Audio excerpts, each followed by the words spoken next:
Namaste, I'm Vedagurudev, and today I'm going to share a proven spiritual system that's already helped thousands experience deep transformation. When you join the Kriya Yoga School Masterclass, here's exactly what you'll get. Weekly deep dive classes, Saturday at 11 a.m. Eastern Standard Time. Bi-monthly Holy Fire Yagna ceremonies to clear energetic blocks. Weekly Satsangs and Q&A, Wednesdays at 9 p.m. Eastern Standard Time. Instant access to over 200 plus on-demand classes on asanas, pranayama, mantra japa, and meditation. Direct VIP access to me for daily mentorship and support. This is not just information, it's direct transmission, guidance, and transformation. Thousands have already said yes to the Kriya Yoga path. And if you're here now, something inside you is ready to. Click the Join Now button below, choose your membership, and begin your journey to inner freedom today. See you inside the Kriya Yoga School Masterclass. Kriya Babaji Namo Om Kriya Babaji Namo Om Kriya Babaji Namo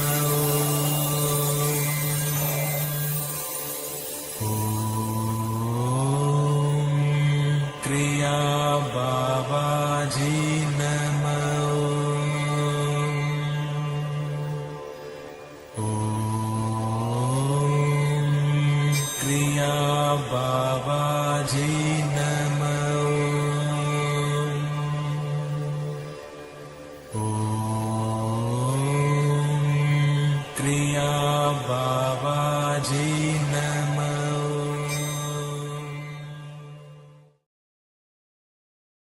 Welcome to our October 15th Vedgurudev's live Kriya Yoga Q&A satsang.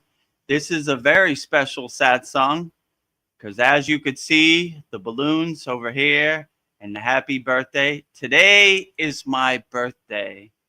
So we will be celebrating my birthday on our October 15th live Kriya Yoga Q&A satsang. So before we get started, we have to welcome all of our honored, auspicious birthday guests. And we will start with Goddess Lakshmi Devi, the goddess of infinite wealth, prosperity, and abundance.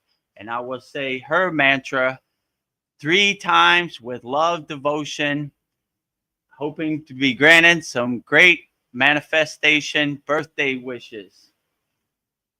Om Sharim Klim Lakshmi Narayana Biyam Namaha.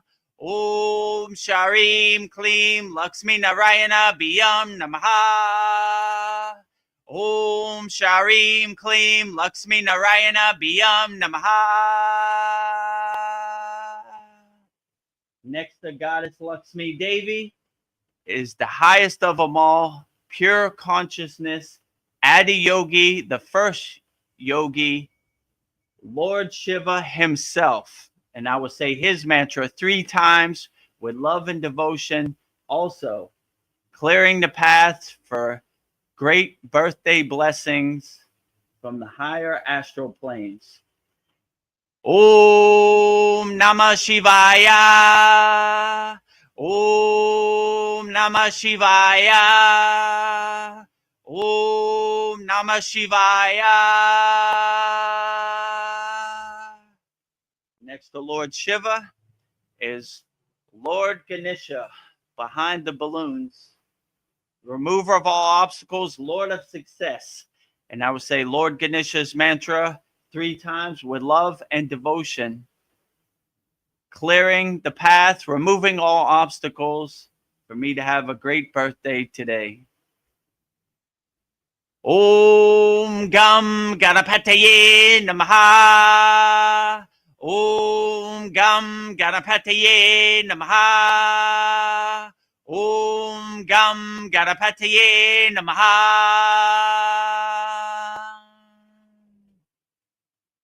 And in front is the fountainhead of Kriya Yoga, the deathless, immortal Himalayan yogi, Babaji himself, our beloved Satgurudeva. And I will say his Mula mantra 3 times with love and devotion, also getting blessings from the highest Kriya yogi ever. Om Kriya Babaji Namo. Om Kriya Babaji Namo. Om Kriya Babaji Namo.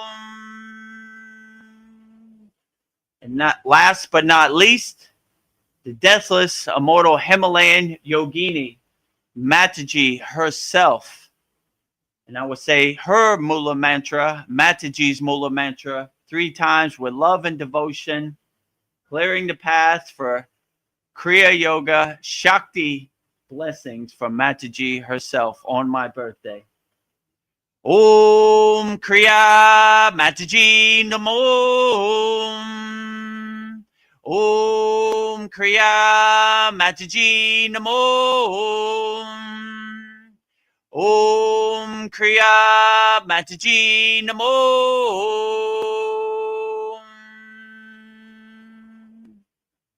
Now that we have welcomed all of our honored, auspicious guests to my birthday, it's time to get the October 15th birthday celebration started here at the Kriya Yoga School. So put all your birthday wishes and comments and questions and experiences into the YouTube chat, and we will answer it wholeheartedly. And if you're backstage on StreamYard, please raise your hand and we'll bring you up on screen. Namaste, Veronica. Welcome to my birthday. Yes. Namaste. Happy birthday to a teacher who lights my soul. And whoa, check out the birthday cake I've got for you. Whoa. Yeah, oh. So I want to sing you happy birthday. Happy birthday to you. Happy birthday to you. Happy birthday, dear Vedagurudev. Happy birthday to you. And many more. All right. Blow out your candle. Jai Make Babaji. a wish. Happy birthday. Jai Babaji. Jai Babaji. So it is great to be here for a very special birthday celebration for our guru, Vedagurudev. And before we start, I would like to give you some birthday presents. And we have lots of birthday wishes for you as well. So I have a birthday card I will read for you. It goes, happy birthday, Vedagurudev, to the most amazing, brilliant, kind, generous, hardworking, loving teacher guru there ever was in the universe of all time. Today, we celebrate Vedagurudev's birthday, born October 16th, a Libra, born as someone who has a desire to serve and help others, creative and artistic with an inclination and potential for leadership. Libras are peaceful, loving individuals who can meet tough challenges. The stars don't lie, Vedagurudev. You were built for this. We are all wishing you a beautiful year ahead filled with grace and love. Thank you for all the many hours you have put into building this school from the ground up, teaching anyone who is interested in learning Kriya Yoga. You have made it accessible for everyone. We are all are welcome. Your motto has always been Kriya Yoga is for everybody. And you make time for all of your students. Your love and enthusiasm for Kriya Yoga is infectious. You are very much appreciated and loved by all your students. This is the 2nd year of the Kriya Yoga School, and I have been what you would call an A1, day 1 student from the very beginning. I love our school and the spiritual community we have all built together. When I am here, this feels like my spiritual family. That is because of you faithfully delivering the mail for Babaji and building this community brick by brick. We are always a house under construction. I see you as the guru we can all relate to. You have experienced everything we have. Not your typical guru, but you can't put a guru in a box. I know you have been criticized for sharing and teaching your knowledge, but Kriya Yoga is for everybody, and it is giving us the tools to navigate this Maya delusional world. And despite all the criticism, you don't let that stop you. You are the definition of unshakable mountain. I am inspired by your persistence and determination to keep going. You always thank me for helping you, but you have helped me to remove so many boxes that I am an unshakable mountain too. I am honored and thrilled to help you any way I can grow that Santa Claus list of all the people you will help teaching Kriya Yoga. Thank you for being an incredible teacher and an even better friend. I will always help you because helping you is helping wake up people's consciousness up, and it has given me the best purpose ever. And I am not done yet. I will honor my guru by saying the guru mantra 3 times. Guru Brahma, Guru Vishnu, Guru Deva, Maheshwar, Guru Saksak Parabrahma, Tahasme, Shri Guruve, Vedagurudev, Namaha, Guru Brahma, Guru Vishnu, Guru Deva, Maheshwar, Guru Saksak Parabrahma, Tahasme, Shri Guruve, Vedagurudev, Namaha, Guru Brahma, Guru Vishnu, Guru Deva, Maheshwar, Guru Saksak Parabrahma, Tahasme, Shri Guruve, Vedagurudev, Namaha. Jai Guru Ved. Jai. I got all tongue tied. Jai Vedagurudev. Jai Vedagurudev. Jai Vedagurudev. Jai Jai Jai. Peace, peace, peace. Happy, happy, happy. Love, love, love. Happy birthday to my guru Vedagurudev, and thank you for everything. And before I go, I have one more thing. A birthday conch. So happy birthday. Thank and you, lastly, Veronica. Very touching. I present you some flowers at your feet. These are the flowers that I wore at the Soul Talks, and they're still beautiful. So if I was there in person, I would bring you some flowers to your feet. So I hope I've embarrassed you properly for your birthday. Oh, not at all. Okay. I accept all blessings, right? All the Yes. glory to Babaji and Mataji. For them, it would be not this would be possible. Yeah. So Babaji is driving the car. I'm just witnessing him drive my vehicle around. I Yeah. take no credit for any of this. So it's Babaji's birthday also. So we celebrate the glory of Babaji, Mataji, all the deities, all the ascended masters, all the archangels, all the light beings, all the spirit guides. They are doing all the heavy lifting. I'm just saying a few words on the live stream. So on my birthday, I choose to celebrate all the glory of all the people who have cleared the path and laid the blueprint so I could get this far, you know. Thank Yes. God I'm alive. So I wake up with a big smile on my face. All the deities, all the ascended masters, all the spirit guides, they're doing great. So every day is my birthday, not only today. So any day I can wake up and see the sun, and another day to do better than I did yesterday, it's always a true blessing. So thank you for that. And on my birthday, I'm going to send healing energy to everybody out there. So I give gifts to everybody. So I will say the Dan Van Tree Shakti mantra, sending healing energy to all people watching this live stream out there. Whatever you're going through, transmuting healing energy through the internet via Dan Van Tree.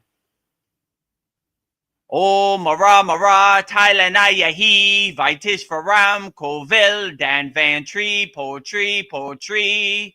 O Mara Mara Thailanaya He Vaitish Faram Kovil Dan Van Tree Poetry. O Mara Mara Thailanaya He Vaitish Faram Kovil Dan Van Tree Poetry. Transmuting healing energy to all people out there via the internet through Sita Dan Van Tree, healing you, whatever you're going through, transmuting healing energy. And I'll also say the Kavacham Shield mantra, So if you ever wonder how Vedagurudev protects himself from the outside Maya delusional world, before I go out into the Maya delusional world, I put up my shield, and I say my protection mantra. And I will say that 3 times for everybody out there, protecting them from the external Maya delusional world. So anytime you need protection, just say this mantra and you'll have your shield up just like Vedagurudev 3 times. Om Brahma Vishnu Maheswaraha Savadanti Mantra Devata Susenana Pala Rakshaka Hayom Pat Swaha. Om Brahma Vishnu Maheswaraha Savadanti Mantra Devata Susenana Pala Rakshaka Hayom Pat Swaha. Om Brahma Vishnu Maheswaraha Savadanti Mantra Devata Susenana Pala Rakshaka Hayom Pat Swaha. Protecting everybody out there from the external Maya delusional world. These are my gifts to everybody out there watching the live stream. May you all stay blessed and may every day be your birthday. No, thank you. We're supposed to be giving you the gifts. Thank you. That was really beautiful. I give back, right? It's my birthday, but all the gifts to you, right? So, well, we have lots of birthday wishes for you. Starseed Anya is here, but her mic's not on, so I have some birthday wishes for you. She says, "Happy birthday, beautiful, lovely soul, and happy birthday, reverse aging. Let's go. Immortality on display. Babaji, ascended masters, angels, spirit guides, loving angels. We are one family of love. Bless you, dear angels. Thank you. You are a gift to humanity's consciousness, dear Guru." Oh, that's beautiful. Let me see if I can add you, Anya. Anya. Very Are you beautiful. Here? Ah, you're here. Yeah. Happy birthday, dear beautiful soul. I'm gonna close my eyes. I want to tell you something. Your existence is a gift to humanity's consciousness. You are an earth angel, all of us. We are master transmutationalists. Master alchemist. Love is why we exist. It's the beginning, the middle, and the end of the human journey experience. And thank you so much because you've elevated so many souls into enlightenment and into love and conscious harmony. So even if I don't know you for a long time, I love you so much and I honor your life. Thank you.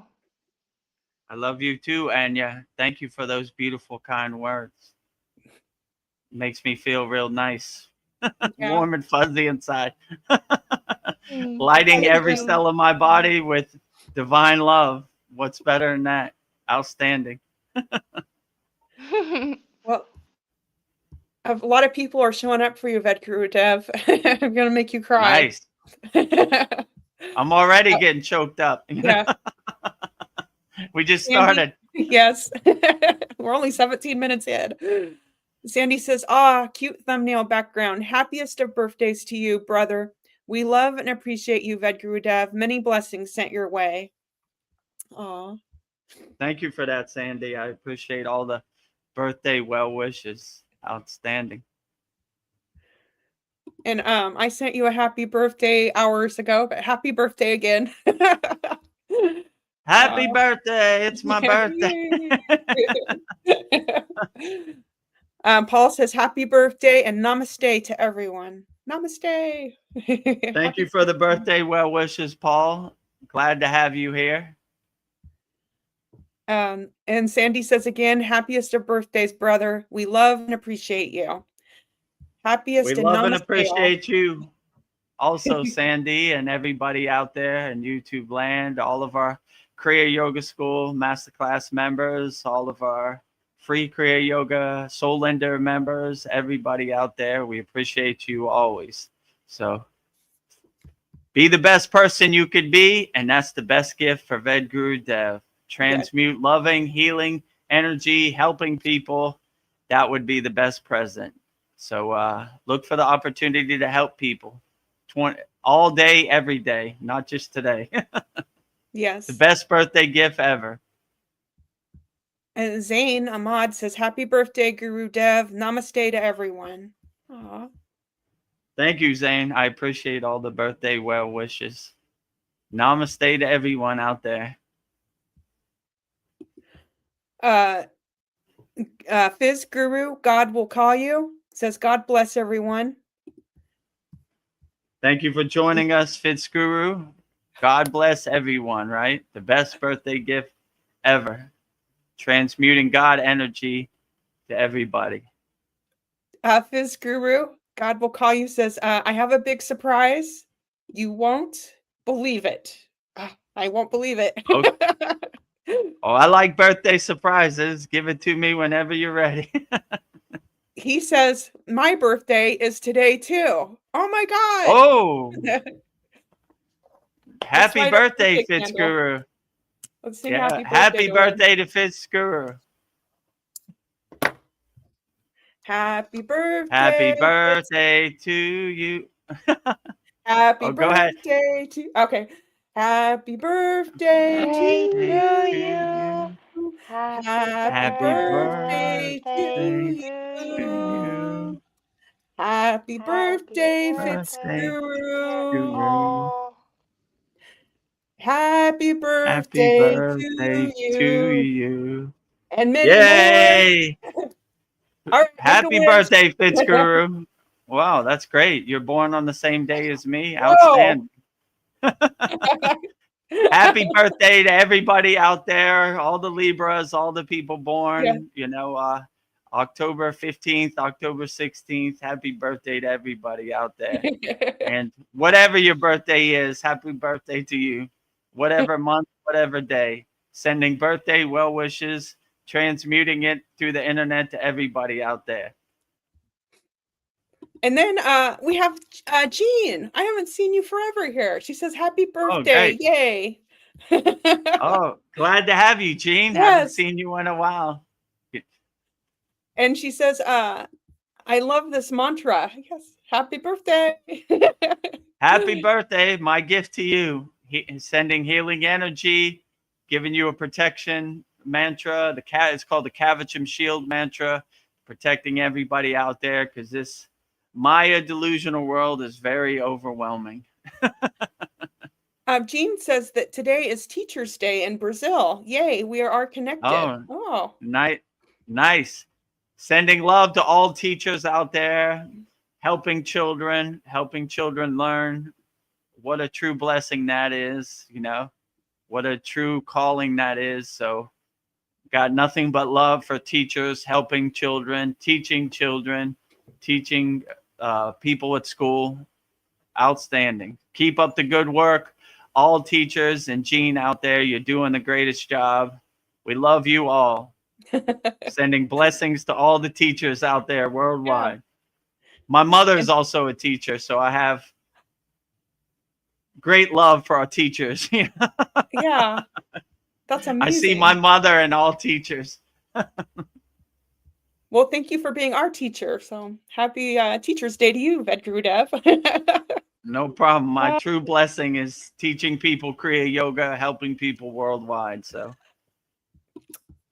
we have somebody new, Ryan T. Shaw, drums and tabla. Sends you multiple prayer hands. That's nice. Thank you. Multiple prayer hands to you. Jai Babaji, Jai Mataji, Jai Sitas. Zane is so funny. He says, "Age is a joke to me. I am a birth of the births." Quoting changing Babaji's profound quote. Death is a joke to me. I am the death of death, right? So yeah, I guess you change it up. Age is a joke to me. I am the age of age, right? Fitzguru says, "Standing ovation, Veronica." Well, thank you. Happy birthday, Fitzguru. Happy birthday to everybody out there. It's not my birthday, it's everybody's birthday. Any day you can wake up and see the sun and put a big smile on your face, every day is your birthday. Another day at the office. And Sandy says, beautiful tribute, Veronica. Well, thank you. I Yeah, feel like, Veronica, I yeah, appreciate that. That was no very tough. problem. Now Thank I you don't for know being our what to say guru. for the next 3 hours. I'm all choked up. Yeah, we're all. Om.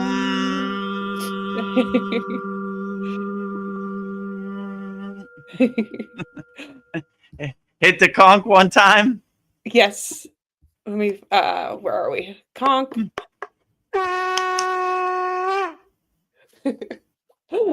From my mouth to God's ear, clearing the birthday path, right? Yes. The birthday festivities have now started, right? Yes. Symbolizing we are starting. And then Paul says, any day above ground is a good one. LOL. Yeah. Absolutely. Wake up with a big smile on your face. God has risen the sun again, so be grateful every day, show gratitude every day, look for opportunities to help people every day, love as many people as you can unconditionally, all day, every day. Be compassionate, be kind, help people as much as you can, and you can never go wrong. Become a nuclear power plant radiating divine love, unconditional love, transmuting unconditional love out there to everybody. So unconditional love to everybody, right? Yes. Unlimited love to everybody out there. So transmuting as much unconditional love as I can to everybody out there who's watching this.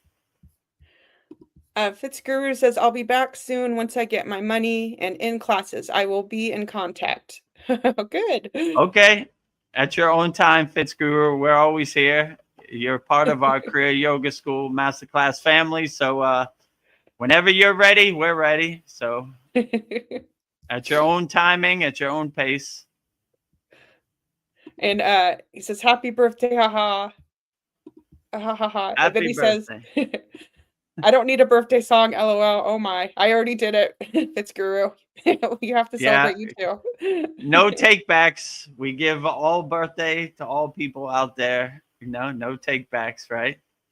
So you didn't want a birthday song, but we give you one anyway. Yeah.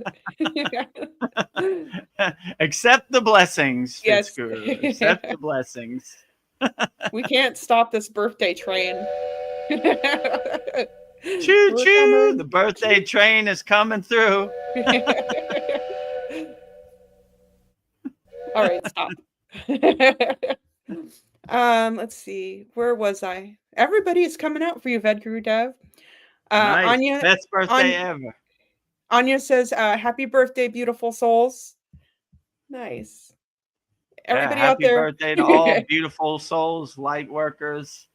Every day is your birthday. Be grateful and send blessings to God. He is the greatest of all, right? So every day aligned with God is a great birthday.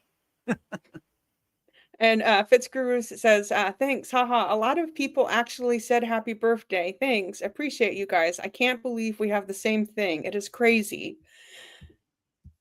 Well, The stars have aligned. The pieces of the puzzle have came together. Like-minded souls unite. Rising tides lift all boats. No yogi or yogini left behind. So if we could send some positive words, some uplifting words to help get you through the day, that is a true blessing. That's why we're here. So we're all family here, and we love everybody unconditionally, whether it's your birthday or not. So every day is everybody's birthday at the Kriya Yoga School. Starseed Anya says, Namaste, light brothers. And Starseed Anya says, I want to share a powerful prayer for protection. Yes, if you're ready, Anya. I know you're on mute right now. Absolutely.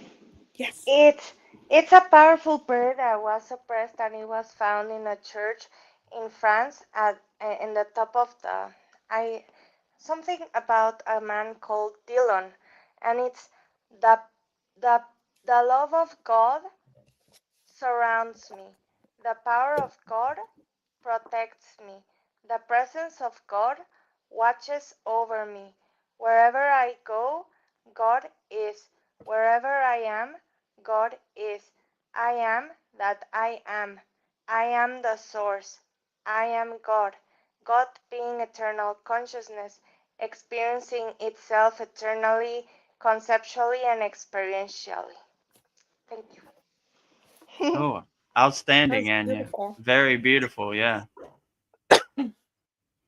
God is inside me Oh, as me. I am God and God is me. I am a pillar of light of the divine consciousness inside me as me. Beautiful reminder. I was Wherever talking with God you. is, I am. Paul says another air sign, just like me, Aquarius. Yes, Aquarius, Libra. What's the other air sign? Gemini. You are Oh, the great communicators. air. Yes. I guess that's how I come on these live streams for 3-4 hours. Bunch of Yes. air in my body, right? I'm a Libra, Yeah. so air, air, air. Talk, talk, talk, talk. I'm a Cancer. I'm water. I just guide the ship. I just go with the flow. So I That's just bring beautiful too. emotion. Oh, oh, Anya. So it says, is this the love of God and envelopes me? The power of God protects me. The presence of God watches over me. The wherever I go, God is. Wherever I am, God is. I am that I am. I am the source. I am God. I'm gonna write that down. Yeah, that's a Thank beautiful. you, Anya, for sharing that. That's so Yeah, thank you beautiful. for sharing I that. didn't create it. I found it Yeah. online. Yeah, beautiful. Yeah, Yeah, it's this is very perfect. beautiful. It's a great reminder. God is inside you as you. So when you have that awareness, that realization, then you can never go wrong. God's presence will carry you through the day, no matter whatever you're going through, and give you good protection and good shield. So no matter what this crazy Maya delusional, chaotic world throws at you, when you have the perspective that God is inside you as you, you overcome anything. And you look at it like the joke it is, right? Yeah. I am God and God is me, right? And Zane, he says, Namaste, Anya. Oh, I agree. Age is a joke. Yes. Age is a joke, right? Another number, right? Doesn't define my soul. The number on my driver's license or the number on my birth certificate. My soul is timeless, universal, and untainted and untouched by the physicality, the denseness of this Maya delusional world. So my soul is timeless, and my energy Yeah. will move when I shed this physical meat suit. This space suit is carrying around my soul. So My next comment is from Anya. Do you want me to say it or do you want to say it, Anya? You beautiful. You have a beautiful voice. Oh, Starseed Anya says, every day is a miracle. We all mm, are expressions of a miracle. You are a miracle reading this. Oh, wow. We are all yeah, miracles.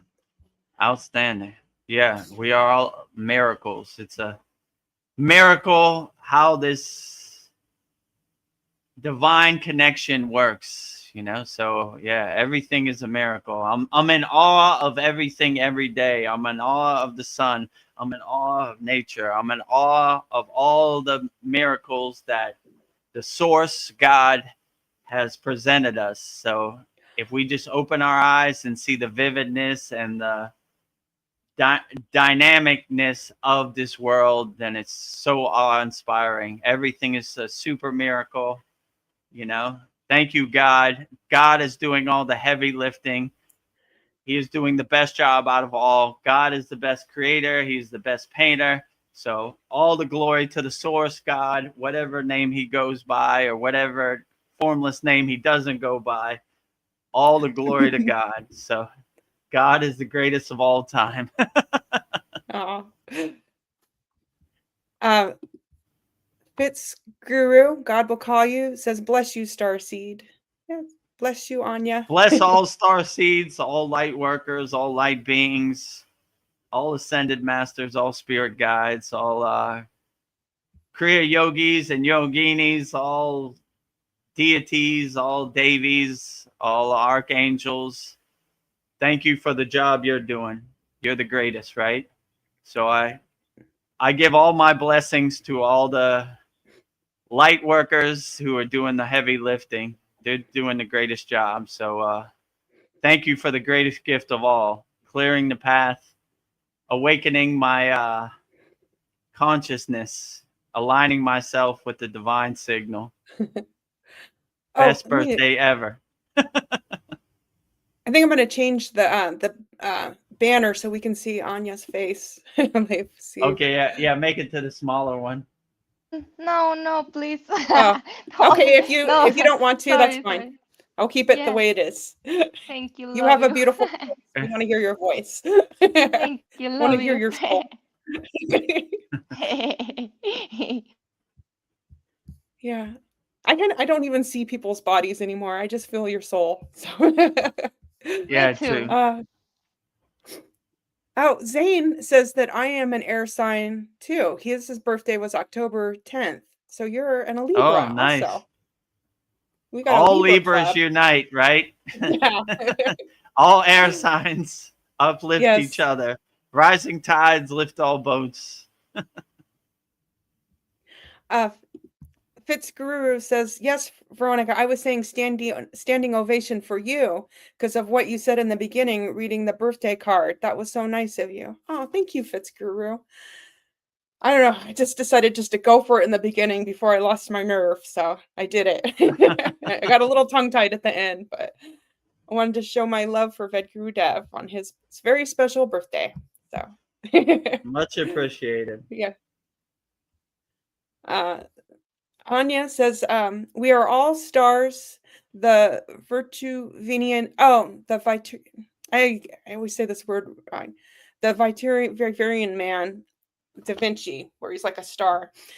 Starseed is an archetype. I am beyond the archetype, but yes, unconditional love. Yes. We are all Transmuting unconditional love. unconditional love out there. The Becoming a nuclear Viturian power man. plant, radio signal, transmuting the divine signal, unconditional love to everybody. Unlimited love to everybody out Yeah. there. And Sandy says, happy birthday, Fitzguru. Yes, happy birthday, Fitzguru. Dreamtooth says hi. Hi, Dreamtooth. Hello, CS. Dreamtooth. Glad to have you here. And Fitzguru says, God bless you, Sandy. Ooh. Sandy says, my moon sign is Aquarius, Sun and Taurus. Nice. You are a spiritual warrior. Whoa. Sandy is definitely a spiritual warrior. Yeah. Fitzguru, when is your birthday, Veronica?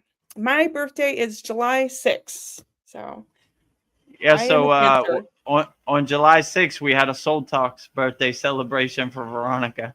Yeah. So if we're lucky enough it lands on the Satsang and the Soul Talks or our class, we have a good birthday celebration. Yeah.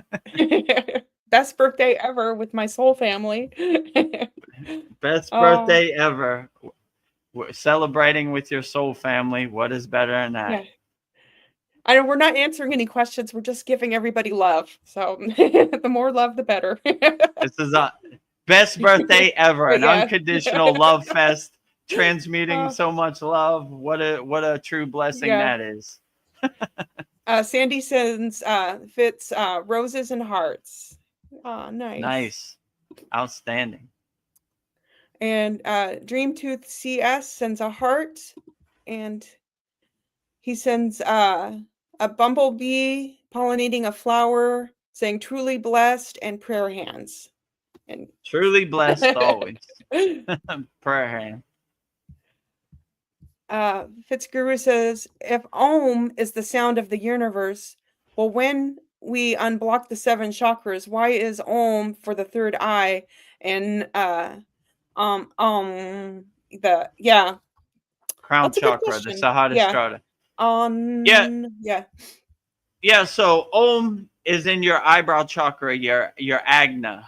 Like, so different yogis have different perspectives. Some yogis like to go up, the highest point they go up to is the eyebrow chakra, the Agna, the third eye. And there are other yogis in different traditions who go to the crown chakra. So in our parampara, our lineage, we go to the crown chakra. And my guru used to say the lowest any ascended master can meet you is on the crown chakra. So we kind of open the gates of our crown chakra so we can have tea or get the pillar of light, the signal on our crown chakra. So the reason the eyebrow chakra is Om and the crown chakra is Om is to separate it. So you kind of know the eyebrow chakra, when you say Om, you're talking about the third eye, and when you say Om, you're talking about the crown chakra. So it's similar, but it's the same sound syllable, but it's kind of different to identify it with it. So when you say any of these mantras, mantra japa, it's like a phone number to the deity. So you know, when you say gum, you're talking about Ganesh, or you know, when you say Shareem, you're talking about Lakshmi. This is called a bija, right? So the bija sound syllable is like directly. I don't have to guess who they're calling; they call directly. So yeah, so that's basically why it's a little different than the eyebrow chakra is Om and the crown chakra is Om. So right. But it's spelled Aung. And when I was in the Himalayan mountains, I used to call it Onga, right? And my guru used to laugh so hard about that. It's like, what is Onga? Like, I was like, that's what it sounds like. He was like, it's Om, you know? And it's Om with the N instead of a M. So, Yeah. Onga, right? Yeah. Green Vedagurudev Onga. in the Himalayan mountains. Onga. It just don't You're sound right. You don't have the you're ring. What are you talking yeah, about? you're turning it on. Not like this. Oh, yeah. You see, right? Onga just doesn't sound right. So it's on. Yeah. Instead of on, it's on with the N. You know, so that's kind of why it's different, because it differentiates what you're calling. Instead of you're invoking the eyebrow chakra open, you're invoking the crown chakra. So just depends which way works best for you. Some people only like to go up to the third eye, and some people want to go all the way to the crown chakra. In our lineage, our parampara, I choose to go to the crown chakra. And when I awaken my kundalini, I see it as like a serpent piercing all 7 of my chakras. And when it gets to the crown chakra, it opens its hood, right? So when you see these statues and they have like a snake hood over them, it's symbolizing their kundalini is awoken, or they're enlightened, you know, they're enlightened beings, right? They've reached the highest truth.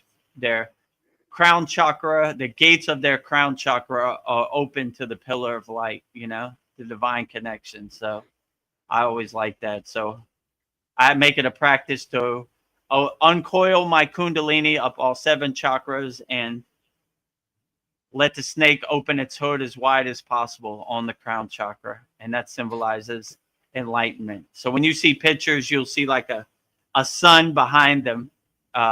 Each deity, it means they're enlightened. And when you see like Vishnu has like a snake hood over his head, it means his kundalini is fully awakened. So I aspire to that. So in our lineage, our parampara, we go to the crown chakra, but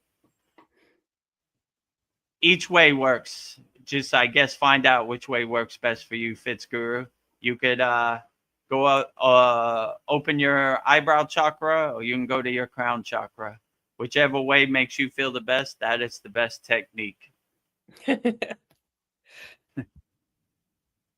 Well, the second part of his comment, I think you just answered. He said for the seventh, if you could explain, might be hard to understand through text. But I think you answered that very well. And then Dream Tooth says grad. Is that short for gradulations? Thank you. Congratulations to everybody out there. Fitzguru asks, there are many superpowers in the world. He does, but love is the strongest and True. reigns supreme. Yeah, love is the strongest superpower. Yeah. If you can cultivate and enhance love, that is definitely the best superpower. Most of these yogis look at these CDs as this like confirmations or breadcrumbs or signposts on the path. Most of them don't even want them. They just happen as a byproduct of doing your yoga sadhana or doing your what they call tapas, which is intense sadhana, right? So you're so focused that God gives you a gift of whatever, levitation, bilocation, these things happen, but no one's really invoking it. It just kind of happens on the path. So if I was doing my sadhana today and I just levitated, I would be like, oh, that's nice, but that's not my ultimate goal. That's not why I do this. It's just a byproduct of doing your sadhana wholeheartedly. So, yeah, I would definitely say if you had a choice, choose unconditional love and you can never go wrong. It's way better than levitating. It's way better than clairvoyance or whatever these other CDs are. So my guru used to say, who wants CDs?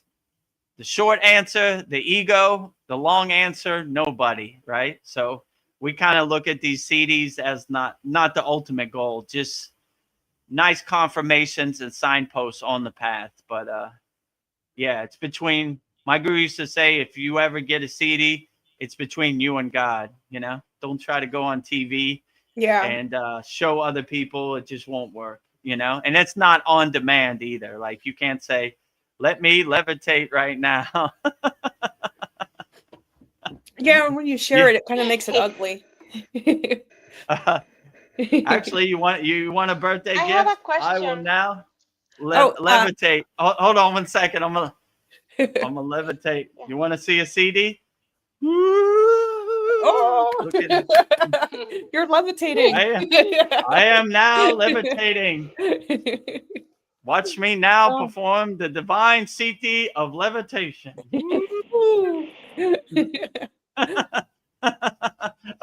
Okay. Enough birthday comedy. Okay, Anya, what were you going to ask? I have a question. On the, for example, CDs, and they are like superpowers. But for example, what are your take on, like, for example, remote viewing and psychicness and these things? What, not to show them, because there are many people that also have telekinesis powers, not to share them like, oh, look at me, I have powers, but to wake up others, to like to show them that we're limitless. Like, what is your take on that? Because I'm a remote viewer, but I don't think that's like, oh, look at me, I'm a remote viewer, but I want to wake up others to our limitless psychic abilities, for example. What are your takes on this? Yeah, so when you have like clairvoyance or remote viewing capabilities and you help other people, that is the point of it, you know? The point is not to monetize it, it's to use your powers to help people. So if you use it to help people, then that's what it's meant for, you know? So yeah, I would definitely say if you have that gift and you have that blessing, then help as many people as you can and remote view as much as you can, you know? You can never go wrong. And if it comes from a place of love, not fear, then it's always great, you know, no matter what you do. So I would cultivate and enhance your gift as much as you can and use it to help people, you know, not to make more money. You know, there was a story, an autobiography of a yogi where one guy was able to, how can I say, take things from people. And he used to take money out of their pocket because he had that CD power.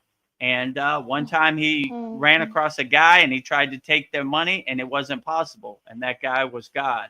And God basically said, I strip you of your power because you're using it for the wrong reasons. You should have this power to help people and love people, not cheat people and scam people and steal people. You know, you're right. seeing the forest without the trees. So if you use it to help people, you can never go wrong, you know, and it always Good come from a idea. place of love, not from a place of hate or, yeah, when you have these Good gifts, it's idea. always a true blessing. Good idea, dear Master Gurudev. I think, for example, that you just given me like maybe free telepathy remote viewing course for the betterment of helping, Mm, but free, like on YouTube, free. That's a good idea. yeah, that would be Thank you. outstanding. Love you. Let me know when you do that course. I'd take it too, you know? Yeah, of course. Thank you. I hope you do that, Anya. I think that'll really wake people up. That would be a great gift to give the world.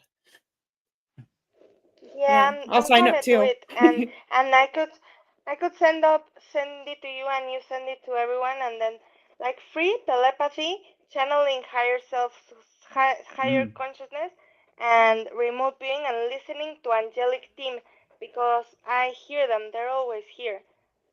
So yeah, good idea. Yeah. yeah, what a true blessing. Yeah, whenever You you are come out with blessing. that, let us know and we'll send it out to everybody. You know, we want to help as many people as possible unconditionally. So Me too. hmm I love it so much. Happy birthday. I love you Happy too, birthday. Anya. Happy birthday. Happy birthday. Right?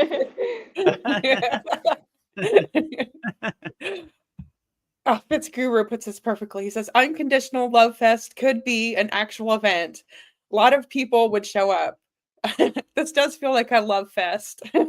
Yeah, we do need a unconditional love fest. We should rename this, right? Yeah. Vedagurudev and Veronica's Unconditional Love Fest. Yes. Every Wednesday at 9 p.m. Eastern Standard Time. The best song ever. Oh. Oh, Fitzguru says that I felt it tingle on my head when I do the seventh Yeah. chakra. Oh, Yeah, so when you yeah. when you feel a tingling on your head, it's a good confirmation that you're on the right track. So I would just lean into it as much as possible. That's what I do. Anytime I feel like a tingling sensation or like what do you call it, like a spidey sense, you always know you're on the right track. So anytime you feel that, then definitely lean into it, you know, like yeah, so anytime I feel a tingling sensation on my crown chakra, I know I'm going the right direction. And they say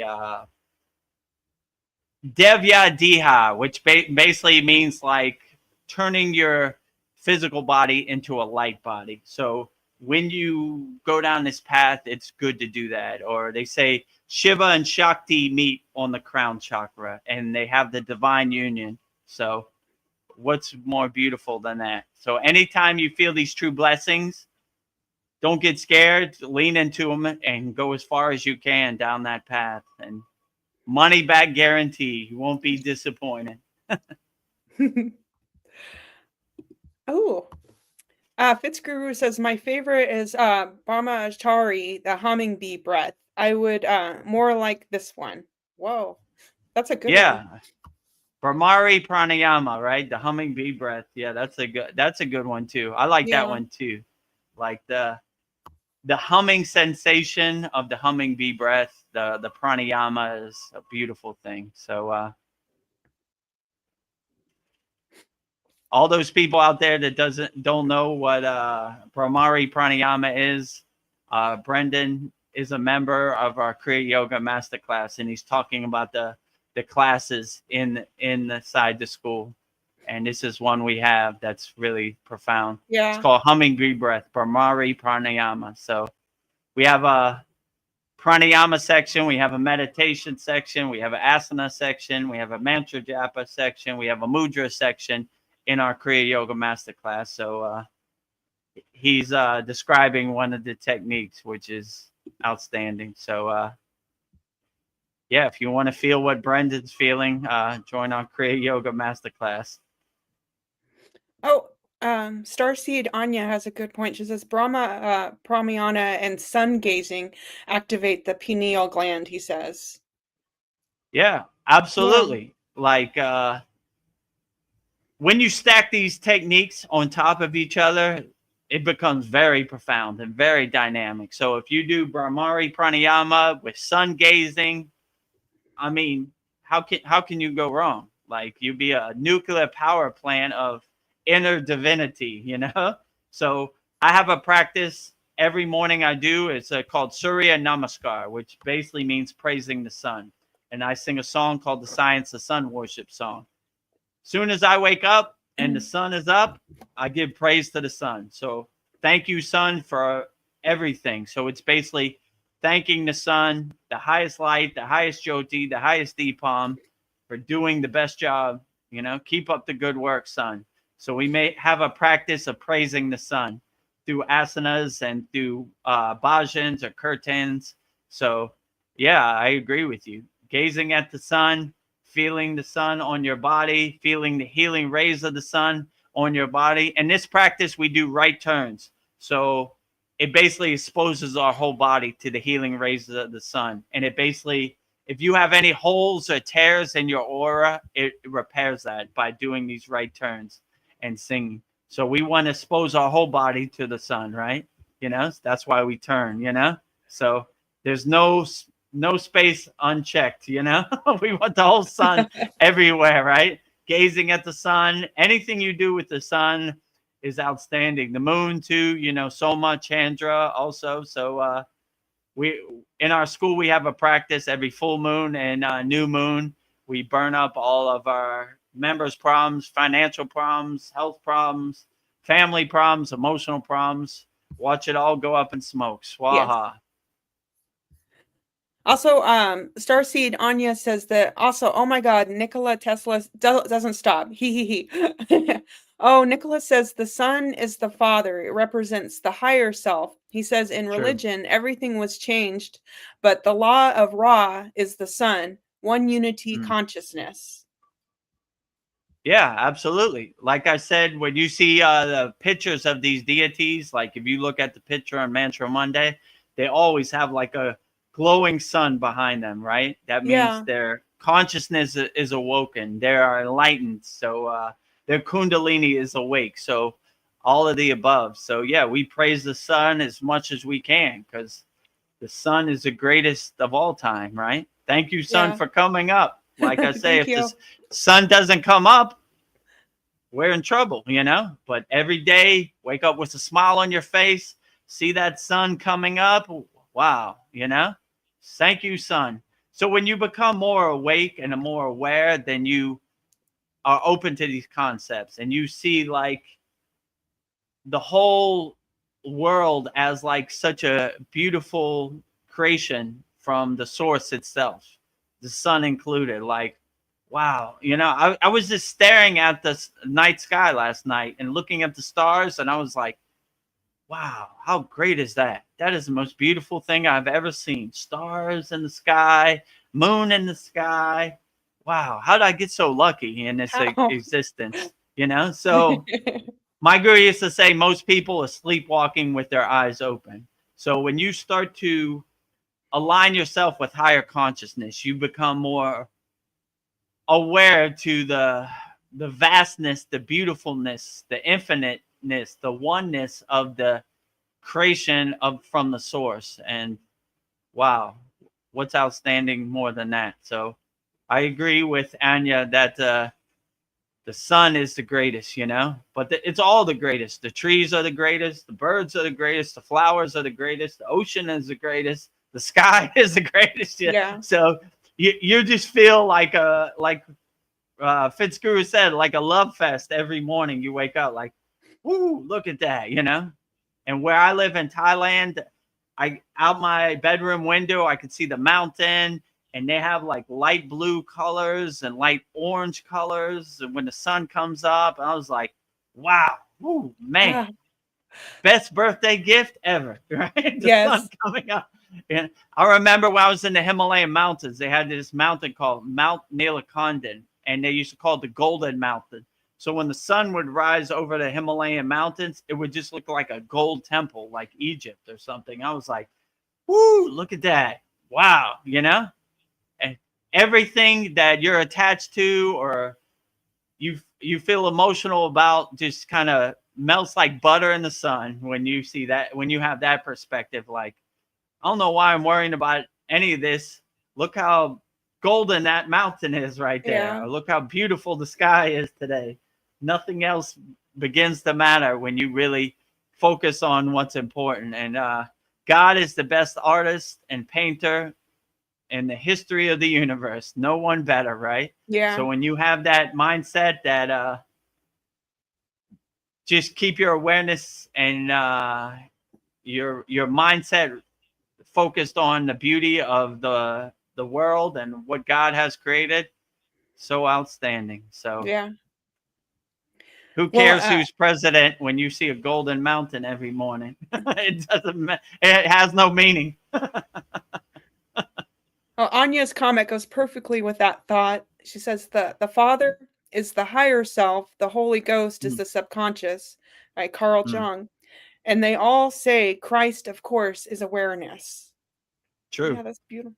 I agree with you. If you have that perspective and kind of see behind the curtain and see the real true meaning and realize your true inner potential, your potential is limitless, right? So if you realize you have all the tools inside you as you, then you don't need to look for external pleasures because you have everything you need inside you as you. So that's why Yogananda's place is called Self-Realization Fellowship. We're realizing the self. We're becoming self-aware. We're self-observing ourselves. And when we see we have everything we need inside us as us, we can overcome anything the Maya delusional world throws at us. But it's coming. So have some tools in your toolbox. So that's basically what we do in the Kriya Yoga School. We basically give you some tools to help you become more aware and more realized, you know? So when life throws you a curveball, you're ready to hit it out the park, you know? Yeah. We Come don't talk on. about it, we do it. we don't talk about Kriya Yoga, we do Kriya Yoga. Yeah. That's what my guru always used to say, right? We could talk about this, but you're going to have to do the inner work, you know? And the inner work, if you need, we have some free techniques, freekriyayoga.com or soulinder.com. It's the same thing. And yeah, we have some beginner courses to get you on the right track. Zane has a question for you. He says, Guru Dev, do Himalayan yogi, which you met for learning Kriya Yoga, do they believe that we are heading for Sat Yuga? Because there is also division in Hinduism about time periods of the yugas. Ah. Yeah. So my guru, Swami Vedananda Saraswati, is a traditional Himalayan yogi, right? His ashram is in the Water Hut, which is basically 10 kilometers away from Babaji's cave, which was an autobiography of a yogi where, you know, Lahiri Messiah met Babaji in this cave, that exact place. And the place where Lahiri Messiah asked Babaji to materialize a golden palace, I could actually see from his ashram, right? It's like up on that hill, I can see it. So I would say, yeah, Sat means truth, right? So anytime you say Sat, you're talking about truth, right? So Sat Yuga would mean the truth Yuga is coming, right? But from our lineage and our parampara and our perspective, no matter what the Yuga is, no matter what the year is, no matter what anything happens, we always stay an unshakable mountain. So I said this before, no matter how much it rains, our mountain is unshakable. No matter how much it snows, our mountain is unshakable. No matter how much sun there is, mountain is unshakable. No matter how much wind, mountain unshakable. So regardless of the yuga or what other people say, it really doesn't matter if you become a nuclear power plant of unconditional love, because no matter what happens in the Maya delusional world, you have the right mindset and the right perspective to overcome it all, right? No matter how tall the mountain is, we go up the mountain, you know? So, yeah, I would say no matter what people say or what yuga or what, don't let it get you into a fear-based state. Just be the best person you could be and wake up with a smile on your face. So if all you got to do is wherever you live in the world, look up in the sky and say, no airplanes, no war, no chaos. I guess not Kali Yuga today, you know, and just cultivate what you can control, you know. The Yuga is going to happen the way it's going to happen. It's not going to adjust to you. So you have to stay light on your toes. You have to pivot, change course, change direction. So you could overcome whatever this crazy Maya delusional world is going to throw at you. But rest assured, my guru used to say, every day is a test as a yogi or yogini. It's going to come and it's going to throw some stuff at you, but you stay ready so you don't have to get ready. Like, there it is. I knew you were coming, you know? I like when Krishna says in the Bhagavad Gita, your ego is always hiding behind that tree over there. It's always trying to come in. It's always trying to get under your skin. But if you have the right mindset and you're not attached to any outcome or no expectations, you could overcome anything. So in my perspective, I would say whatever the yuga, whatever the year, who's ever president, what's happening in the world, just become an unshakable mountain where you're unaffected by anything that happens. You know, you do your inner work and you become a nuclear power plant radiating the divine signal, and nothing can affect you. Like, you know, it's Kali Yuga today. Well, still an unshakable mountain. You know, it's Sat Yuga tomorrow, unshakable mountain. So no matter what happens in the world, you just become an unshakable mountain. Anya has something to share with us. Great. If you're ready. It's about a boogosphere. They found a boogosphere that landed in Colombia that is like a UFO artifact, and so it's like a metal structure that, according to many people, it activates with touch or something. And I think I know the message that it has, but I also have a what if. But this is like weird. But what if we, as a species, like, what if we are also the extraterrestrials, and the extraterrestrials are our future selves, and then we send this time as a time capsule with a encoded message? Because I saw the Boogosphere, and you can Google it, because I don't have a way to send a picture.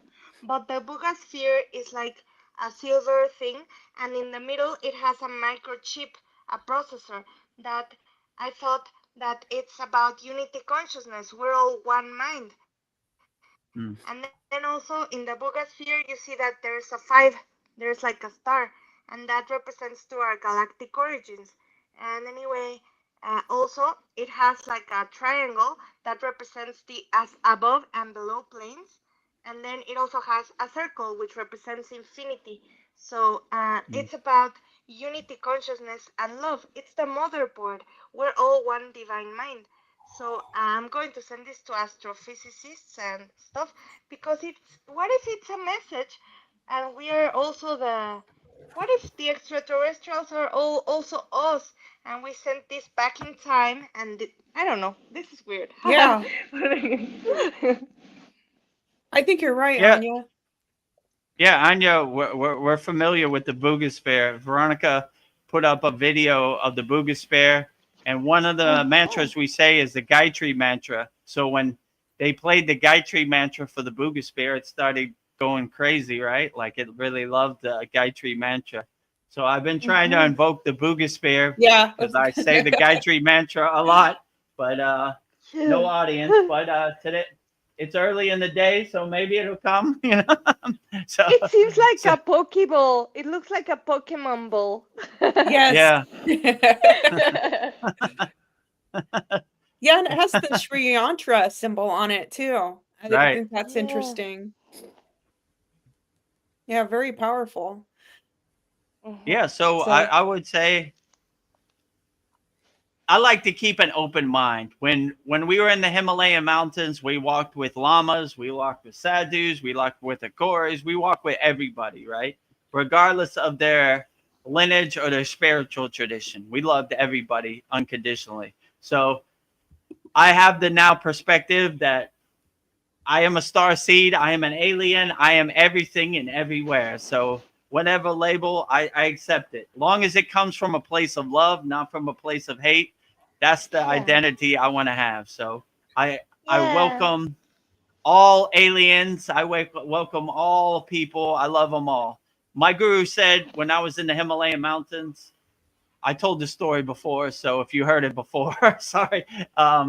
We were in a tent. We're like in a thin tent in the Himalayan mountains. It's snowing, it's raining, it's windy. And I was like, what if the abominable snowman, the Himalayan Yeti, or Bigfoot, whatever you call it, comes and attacks us? My guru looked at me strange. He said, Vedagurudev, if the Himalayan Yeti comes and he is carrying God energy and loving energy, he is our brother. We welcome him in our tent for tea. Long as he's not violent or harming, then we love him as our brother. Our bed is his bed. So anybody carrying divine energy and loving energy, whatever their form is, we love them wholeheartedly and unconditionally. So I'm not scared by anybody's form. I look at their inner energy and their inner divinity and their soul resonance, right? So have a pure soul, and you're always welcome at my house for tea. So aliens land, are you a pure soul being? Yes. Come on in. My bed is your bed. I'll sleep on the floor. You want some tea? You like tea? What do you eat? We eat this bar of soap. Okay, I'll get you some soap. Whatever. So whatever enlightened being gives you an audience, always have your door open and welcome. My guru also used to say, if God comes to your house, don't leave him out in the cold and rain. Welcome him in for some tea. yes. If the ego comes to your house, leave him outside in the cold and rain. So we water flowers, we don't water weeds. We feed cats, we don't feed rats, So that's kind of the analogy, right? If you, whatever your form is, if you're loving and you're carrying you're a pure soul and you're carrying inner divinity, then your form has no meaning to me. Similar to the seraphim and these things, I'm open to it. I'm more looking past the form and feeling their energy and like, oh yeah, I like this. You're not scared of our form? No, I'm not scared of your form. I'm looking directly at your soul and your inner energy, and I like it. You are my brother. You're not scared of all these wings and eyeballs? Nope. I'm looking right at your soul, and it looks more beautiful. It's the most beautiful thing I've ever seen in my life. Come sleep in my bed. No. Namaste, Paul. Thank you for your patience. Oh yeah, namaste, Paul. Namaste. But yeah, so I would just like to say happy birthday, and I would like to invoke the Guru mantra. Yes. For Vedagurudev. So, Om Guru Brahma, Guru Vishnu, Guru Devo, Maheswara, Guru Shak Param Brahma Tadasme, Shri Guru Vedagurudev Namaha. Outstanding, Thank you, Paul. sir, Very for your beautiful service to us. No problem. My true blessing. reason being I'm late is because I'm kind of lit, and Oh, I drink. You all know this. I mean, I drink. yeah. I practically drink every day, and it's not good. But and even if I'm not drinking, it's just like sometimes I just don't want to make myself publicly available. But yeah, some interesting stuff did happen. So I will just say that first of all, our last Satsang really had a strong effect on me because I'm down every rabbit hole and I see many star seeds online, but it's just like I'm seeing them on TV. It's not kind of real. But when Annie came and told us of some of the stuff that happened to her, it just kind of brought it home for me that all this shit's real. And yeah, so it really kind of affected me. But I'm sorry, but Paul, don't take. You are an empath. Don't take it to you. Think of a purple color and alchemy. If I shared it, I'm sorry that I brought it into your awareness. I think sometimes it's better not to bring into awareness also some hideous things that happen, because what we focus on we feed. So I'm sorry that I I sent into your awareness something that made you sad. So don't focus on that. You are very loved, and I just want to protect children, but that doesn't mean that we should focus on that. I know that you understand. I do. Like literally, it's already been in my awareness, but it just kind of nailed it in a little harder. But No, sorry. Let's focus only on the good. Check this. What we focus on, we feed. What we feed, we perceive. What we perceive, we believe. And what we believe becomes a knowing. And certainty bends reality. So we focus only on the good stuff. yeah, I mean, and literally, like, even with spirituality, I've not seen a thing, never had anything I could call, um, paranormal, nothing, never, don't know what samadhi, I mean, I don't think I've experienced samadhi, don't know, doubt I've had a Kundalini awakening. And, like sometimes, we try so hard and we have expectations, it's unavoidable, but my reality is just the 3D reality that has been shown to me. Like, I mean, besides what like people I've come in contact with and what I like feel is true, but there's like a plateau or a barrier, we'll just call it the veil, that is very hard to be broken. And yeah, I really don't know how to get through it, so but anyway, so yeah, it was a great talk. I loved what you had to say and everything, and like the whole Tesla thing, I know so much about Tesla and like all the when I watched a few of your videos, so you could not know this stuff just on your own, I don't think. So I understand it, and it's just like my mind is scientific, so I understand all the, concepts you're presenting. So I need to sit down with a notebook and just like take notes and like get it like more embedded into my mind. But anyway, after the day after our that song, another character wanders into my office. He's a Spectrum salesman. He was a young kid, about like 32 years old, and he happened to mention his age too. So I don't know I said to bring up his age, but he's like, "Oh, I'm 32," and I'm like, "Oh, well, I'm 61." And like, he was like literally blown away. He was like, And this happened before. He was like, I thought you were like around 45 or 50. So I started recruiting him into our yoga program. I gave him one of our little things. I said, well, Oh, yoga, reverse the aging process. So we'll see. His name's Cameron. So if a Cameron does appear, maybe that's him. But anyway, he told me about a near-death experience that he did have. And literally, well, I'm watching some videos, so he comes in and like he saw what I had up on my screen. He immediately asked me, "What's that all about?"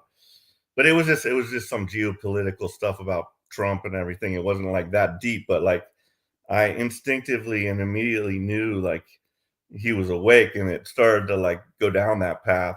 And I knew I could just like go down any rabbit hole I wanted to with him, and it would be fine, because I just knew.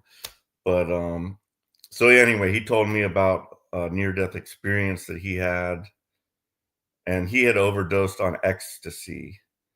He like took one, I don't know, like, and I didn't go that deep into it, whether he was hospitalized, whether he was trying to kill himself, whether he was just it didn't like affect him, so he just took too much more. But he took a bunch, and like he like was transported up into heaven.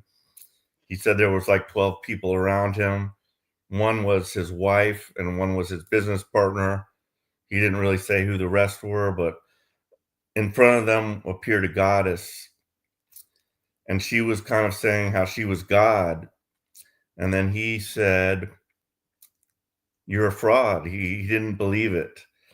And so it kind of came to be that like she was not God, and she was, she said some fear stuff. Anything like if they tell you anything fear-based, True.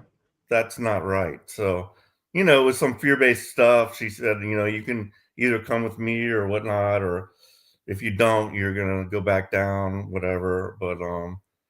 But anyway, like I don't remember the whole story because it was pretty long. But yeah, so it was just kind of amazing, like these people just walk into my shop, and I'm like, that's no coincidence.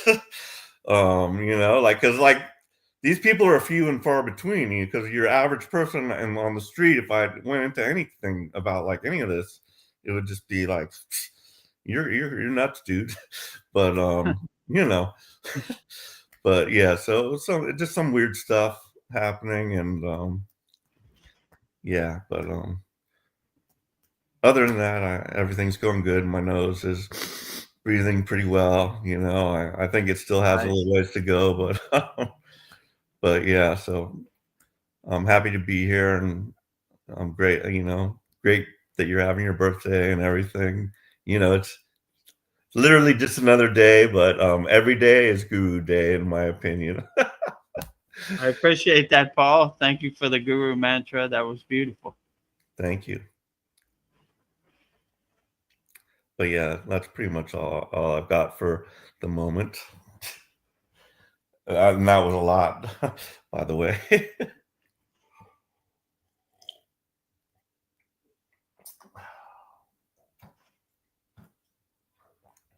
Veronica, are you there? I think you're muted, Veronica. I muted myself because I was coughing. Oh, okay. Yeah, no problem.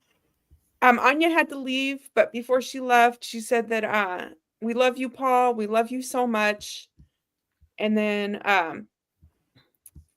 Darren, Zane says, oh, we are empaths and we understand each other. I also downloaded the last session. And then that was from Zane. And then Darren says, Dr. Zane is sending you a prescription of love, Paul. Thank you. Outstanding. And Sandy says, yeah.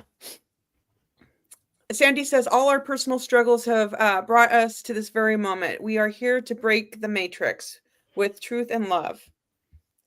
Yeah, I agree with you. It's no coincidence that all like-minded individuals have come together to rising tides lift all boats, So we don't leave no yogi or yogini behind. We don't judge anybody. We like to have a platform where everybody can get off their chest whatever they're going through in the present moment. And I know being on the spiritual path is hard because most of the people in the world don't understand it. They look at it as like woo-woo mystical things, but we like to have a platform where like-minded individuals on the spiritual path can all come together, and no concept is foreign to us. We talk about aliens, everything there is under the sun. You know, we're open to all perspectives. So it's good to have an open mind and accept everybody wholeheartedly with no judgment, you know? So I'm glad our platform, our live stream has come to that, you know, been the vehicle for so many people to overcome whatever they're going through. And Starseed Anya says, me too. Let's send Paul so much love. Yeah, so we're transmuting all unconditional love to you, Paul. You know, whatever you're going through, rising tides lift all boats. Sending you healing energy, protection energy, loving energy, unconditionally. Yes. Well, And you then know, literally, I know I'm protected, and like nothing really bad ever happens to me, and everything's like really going great. But there's this deep undercurrent of anxiety, of you know, having the rug pulled out from under you because you know all the stuff that's happened as in your childhood. You know, just like all the horrible shit some people experience, but yeah, everything's like good now, but nevertheless, there's some kind of fear, you know, that I cannot escape. You know, Yeah, I'll try to use my tools, but you know, I don't know. I mean, Oh, I will my also let you guys in on something. So I have like been like microdosing some mushrooms, and so you know, they have proven it in like with some psychologists and stuff, and they say it's really good. And I do like literally like I'm terrified of it. I'm like because of what happened to me as a child, I'm like I don't even want to do this, and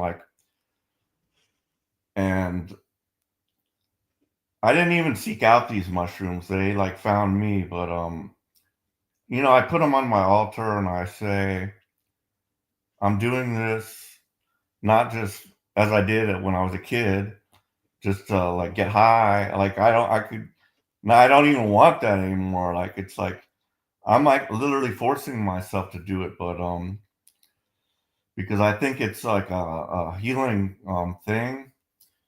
And anyway, these mushrooms came. I put them on my altar, and before I took it, I you know gave it my intentions.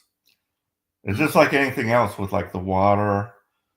You send it your loving intentions. It's a medicinal plant, and I'm not doing enough to even like I don't literally because I'm kind of scared of all these like all the weirdness, you know, like I don't want to have a trip or anything like that. So I'm very careful, but yeah, it did affect me, and I do think it's kind of helping my vision, and there's some beneficial effects to it, I do believe, but I'm just I'm not going overboard with it. But you know, well, actually, it was the Soul Talks day that I took it, and you know, I had already. It took about 3 hours for me to like, you know, normalize, but nothing like super intense.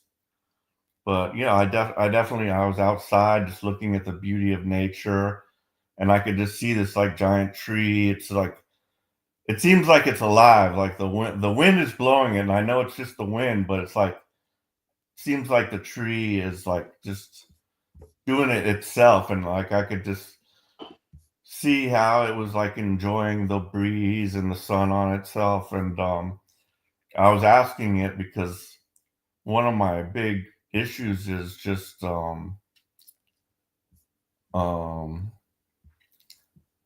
restlessness. Yeah, like I'm restless. I'm like hard for me to just sit out there and just like enjoy whatever without just wanting to do and like strive and just like all that kind of stuff and just like what's next, what's next, what's next. It's very hard to like release that, but so yeah, I think it's also helping with that, but yeah, it was interesting. And I took a meditative bath. I listened some of my. I was restless, and I was kind of freaking out, and I just said, let me just take a bath, warm bath, and put on some relaxing music, and that did the trick. But yeah, I don't know. Well, Paul, you are loved. Like Starseed, Anya, Sandy, Dream Tooth, Darren Carter, they're all sending you love. Like, Outstanding. Thank yes. you. Much Vedagurudev and appreciated. Veronica also. And Veronica and Vedagurudev are sending you love. Dream Tooth says, intention matters a lot, Paul. You True. have good coming back to you. Yes. I do Yeah, if you believe have that. the right intention, the right sankalpa, you'd be surprised. You become like a mirror. You attract what you reflect, you know? So what you align with in a frequency standpoint, you attract that back to you. So yeah, I know this restlessness, this anxiety out here is pretty powerful, but just try not to attach to it. Try to let it pass, you know, like whatever, you know. But it's Right. out there, it's coming, you know. So it happens to the best of us, Vedagurudev included. I'm not gonna say they ain't coming for me. They're coming for me for Yeah. sure. You know, I go through it also, right? But when you have that witness, detached witness perspective, you're not really attached to it. Like Maya keeps on Maying, it's coming Yeah. for me. But you know, so yeah, you're And doing a great job, Paul. Keep up the good work. Paul, yeah, may I Thank tell you. you something? yeah, So I figured that like reality is a recursive mirror engine of our inner state of being in the now. So like exactly what we focus on, we feed. What we feed, we perceive. What we perceive, we believe. That's a good saying. Like I like the saying, where your focus goes, your energy flows. So Yeah. yeah, I mean, I realize like even some of these addictions or whatever I feel like I have with nicotine, alcohol, whatever. It's just like if I'm not thinking about it, I'm good. But like all of a sudden, my mind will start thinking about it, and I'm like, oh yeah. But then Yeah. I gotta like train my mind just go somewhere else. Like I've got to like yeah, just not Yeah. do that. But it's not that easy. Addictions are so hard. I was addicted to alcohol and cocaine for many years, and I'm not ashamed of saying it. But the way that, well, I died, and then that's how I quit. But you don't have to die to quit. So what I was shown, it was like you can. Every addiction stems from trauma, and we need we should address the trauma, the root cause of why we drink, of why we smoke. So I love Gabor Mate. He's an expert in trauma, and also Dr. Besser Vandal Kolk and Mark Wallin that says epigenetics. It didn't start with you, but also what I was shown in my spiritual awakening when I died. It was that, for example, you could grab a piece of paper and put in the left side of the piece of paper everything that you are not. Because, for example, when I was really sad and I drank and I smoked and I did cocaine, I felt that I was my bank account, that I was my success, Mm. that I was what society programmed me to believe that I had to be. My back. So in the left side, I wrote all that I was not. I was not my bank account. I was not what society told me that I needed to be. I was not my trauma. I was not the abuse that I endured. I was not my body, my human avatar. I was not my face and how I looked. I was not, and all the things that you are not.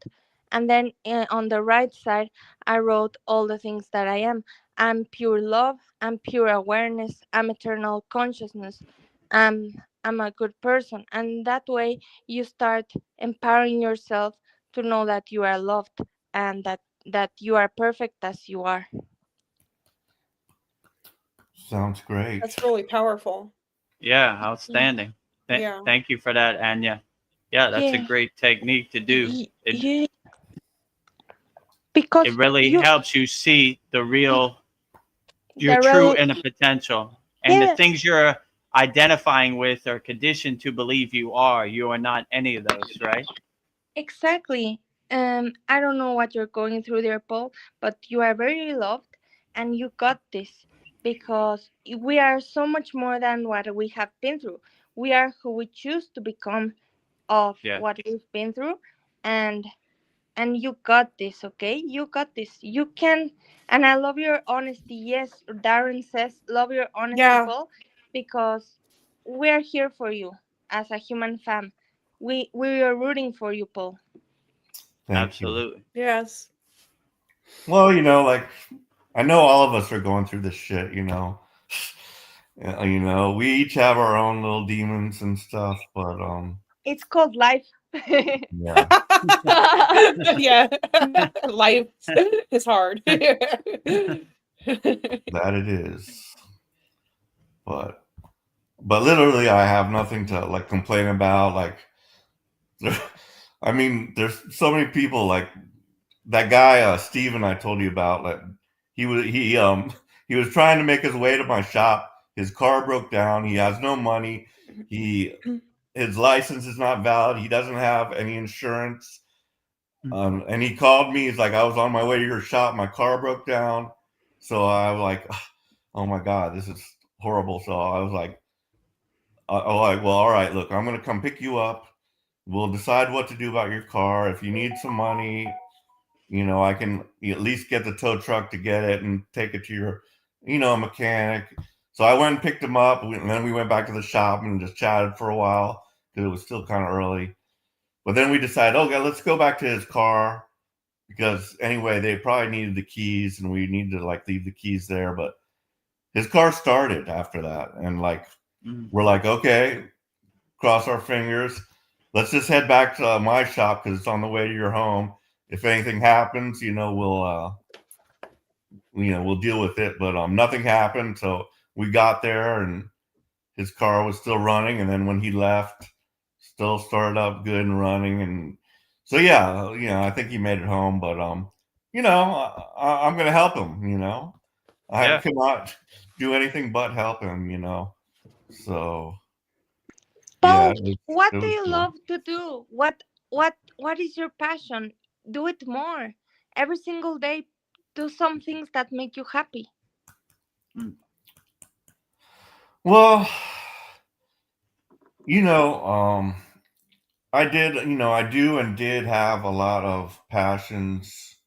I mean, like I've got every kind of hobby, and like you'll probably appreciate this, but ham radio. So that's why I know a lot about frequencies, and I understand about how sound, light, frequency, like there's literally a frequency for every time and place in the universe, and that's how they are able to time travel to that place because it vibrates at an exact frequency that is unlike any other frequency.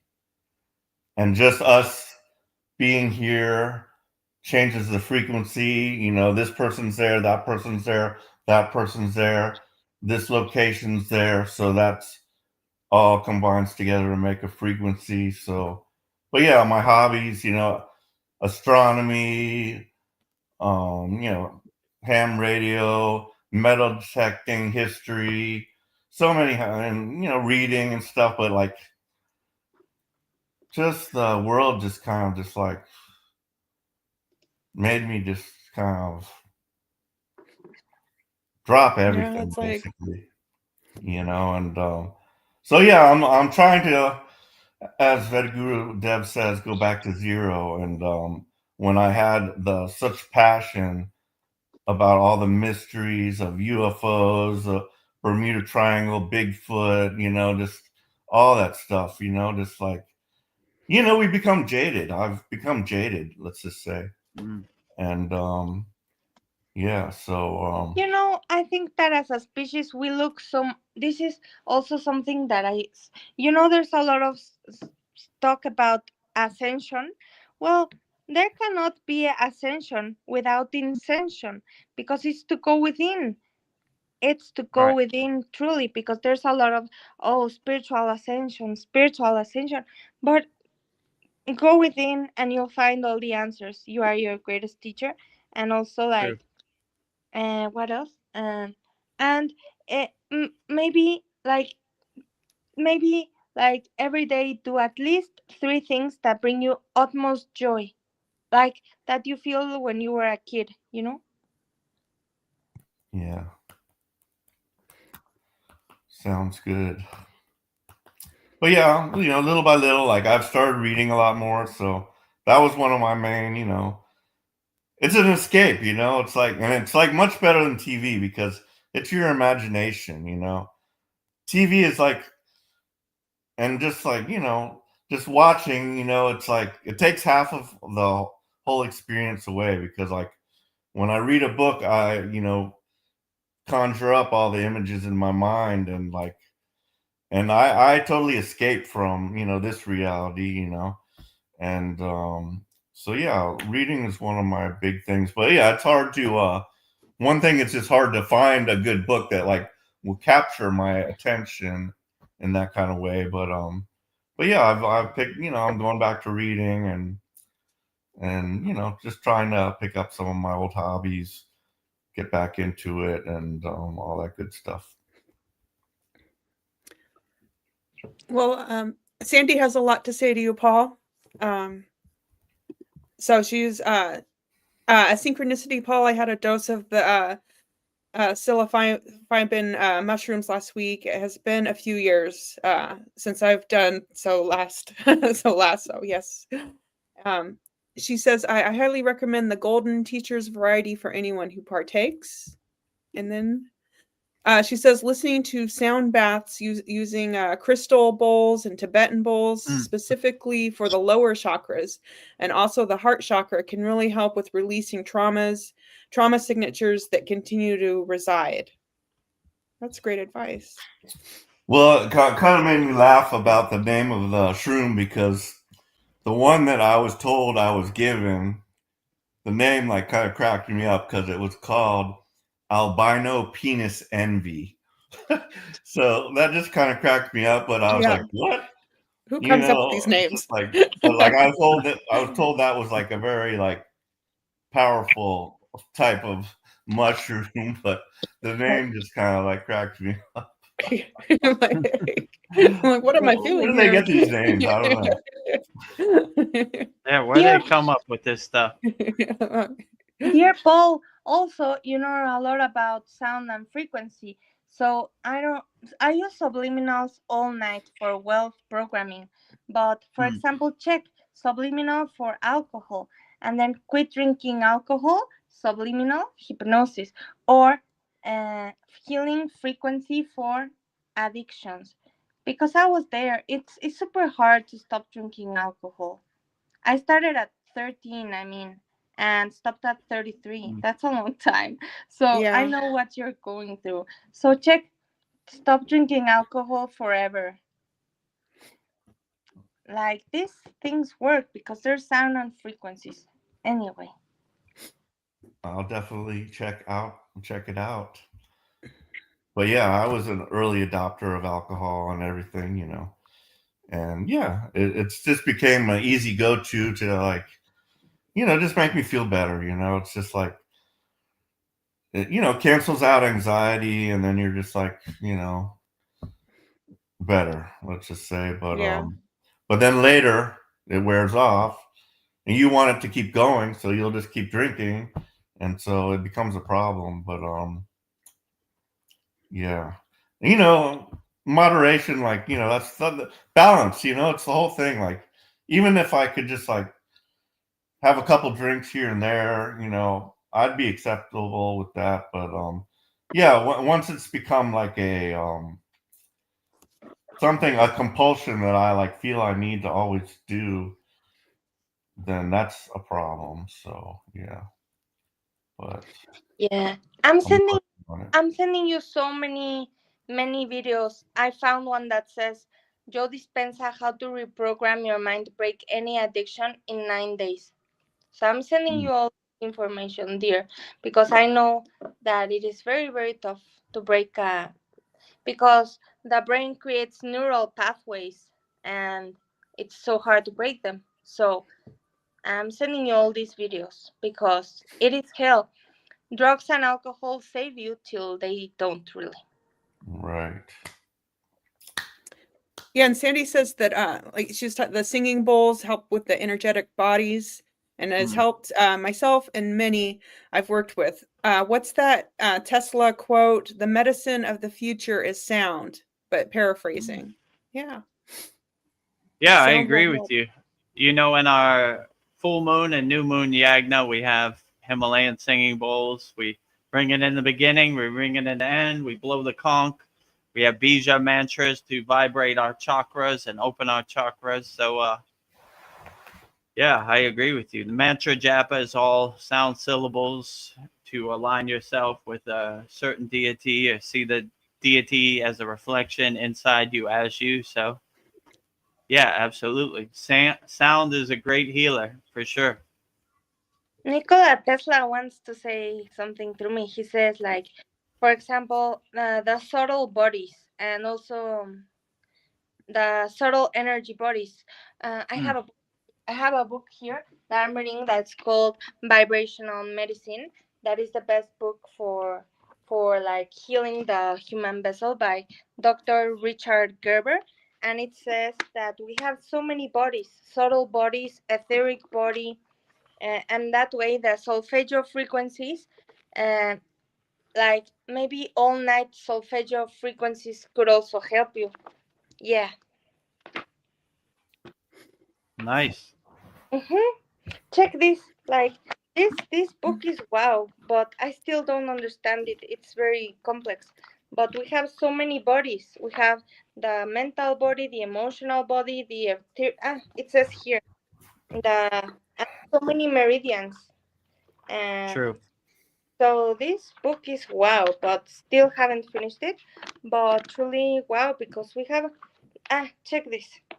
Even like meridian points, that the body heals itself and with sound and frequency because Einstein and Nikola Tesla knew that of course sound is the power, and Royal Raymond Rife also, that he was a starseed that also uh, he was working with frequencies.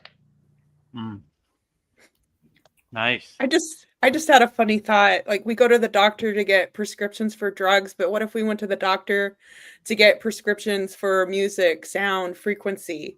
And they would just like we'd just go get that and that would heal us. I'm like, I got Yeah, my yeah, a pres- I, exactly. For example, I think that every solfeggio tone you have the 174 hertz, the 528, the 396, the 5, and every one of those is for a specific subtle body, yeah. and that's why it's so powerful.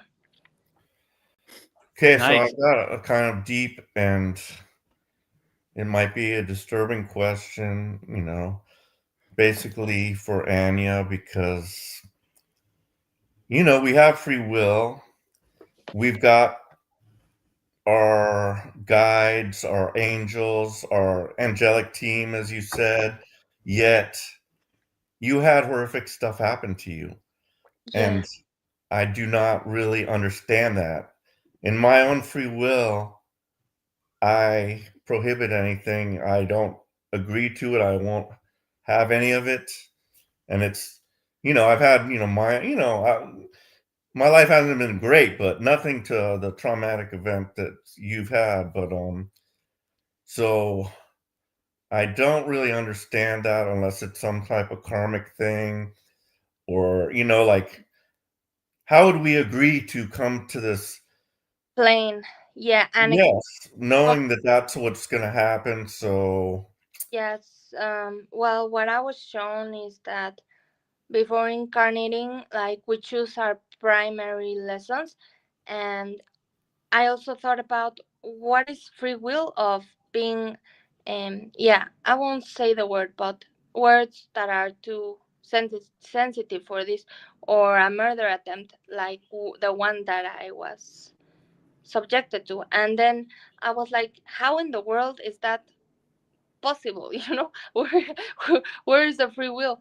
And then I was told that, I mean, if I hadn't go through those experiences, I wouldn't know complete empathy. And what this plane taught me, but I really didn't like it so much, is that hurt people hurt people. So Mm. those people who hurt others, they have been hurt mostly.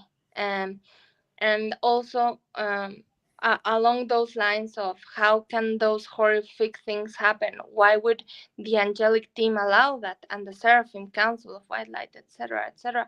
Mm. I think that we souls, we do have contracts.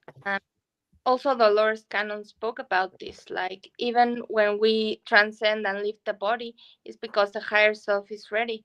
There have been a lot of teachers that say that even um, okay, when people end another one's life, that the higher self really was like, okay, you know.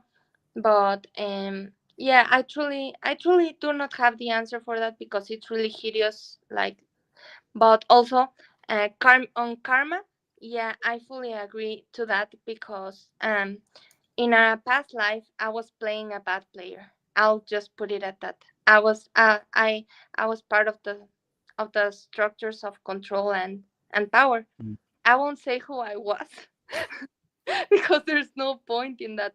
But yes, I abused my power in past lives. And yeah, I think that every incarnation then we like, I don't really know, but Vedagurudev must know more about karma than I do.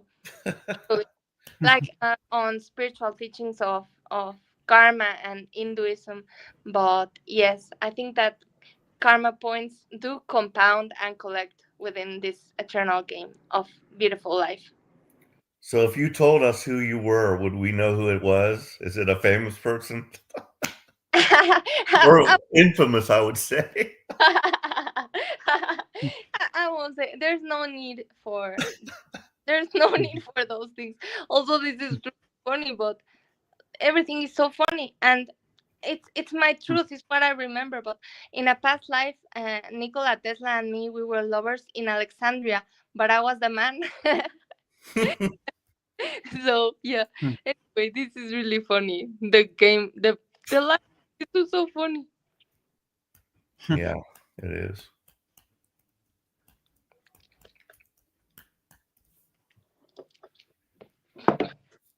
But Gurudev, what about karma? What do you think about karma, Gurudev? I mean, karma. I mean, in my daily life, I don't really think about karma too much. I just do my inner work and let it happen the way it happens. So in yoga, we have different techniques to realize who we were in past lives, and I used to try to do that. But then I come to the realization, right? If I do my inner work, then my karma would dissipate itself. So I'm trying to I like to say I have a trash mountain of karma from my past incarnations, right?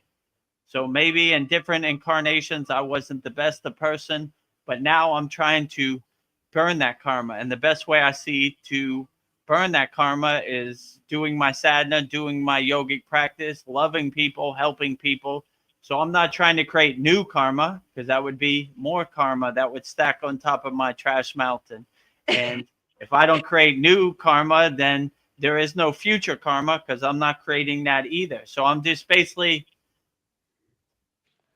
whatever happened, it's water under the bridge, it's clouds passing in the sky. I live anchored and fixed in the present moment, and I just try to be the best person I can. And karma kind of burns itself off, you know? Like, if I have to go before, let's say, the council of elders, right? And they say, Vedagurudev, when you were 10 years old, you ate a cheeseburger. Yeah, but that's water under the bridge. Turn the page. You know what I'm saying? Like, it doesn't matter, you know? I've Maybe, learned from my mistakes. I'm a better person. maybe karma only if we believe it exists, because also also Darius J. Wright, who's a master out of body astral projector, he said no, karma doesn't exist, and I prefer that. Yeah, me too. Like, if a tree falls in the woods and I didn't hear it, did it really fall? That's kind of my perspective on karma. I don't really think about it. I do my inner work, and whatever karma does, it doesn't really exist too much in my universe, you know? I don't really think about it. I try to be the best person I could be, and you know, I don't know. Karma doesn't really exist in my vocabulary. Like, No. who is karma? You know? I don't know it. I prefer it that way too. You know, Yeah. Edgar Casey was a wow prophet, and he wrote many books on karma. And then I don't know, but what if in this incarnation also we are placed with family members that we have like this dissonance with, to learn to love them and to forgive them, and to, you know, what if I don't really know anything? I really don't know anything. Yeah. Well, I've got a family member just like that, you know. that was a definite trial for, and still is, but yeah, and I have a hard time believing that sweet little Anya was a bad actor in a past life any more than I could believe Veronica had been, or Vedagurudev. No, you never know. I'm sure. Up until a couple years ago, I treated my body like an amusement park. I wasn't the best actor, let's be honest, you know. But Yeah. if I could do it, anybody could do it. I basically saw it. That wasn't the way. That road leads to nowhere, and I pivoted. I changed course. I got initiated into Kriya yoga, and I started. All right, let's see where this would take me, and it's been a great ride. So if I could do it, anybody could do it. You know, all you got to do is make the intention to do it. Like, all right, today I'm gonna plant this tree. I'm not gonna wait till next year. I'm not gonna wait till tomorrow. Today is the day, and make that intention, and just put one foot in front of the other, and see where it takes you. You know, it's Yeah. a great adventure.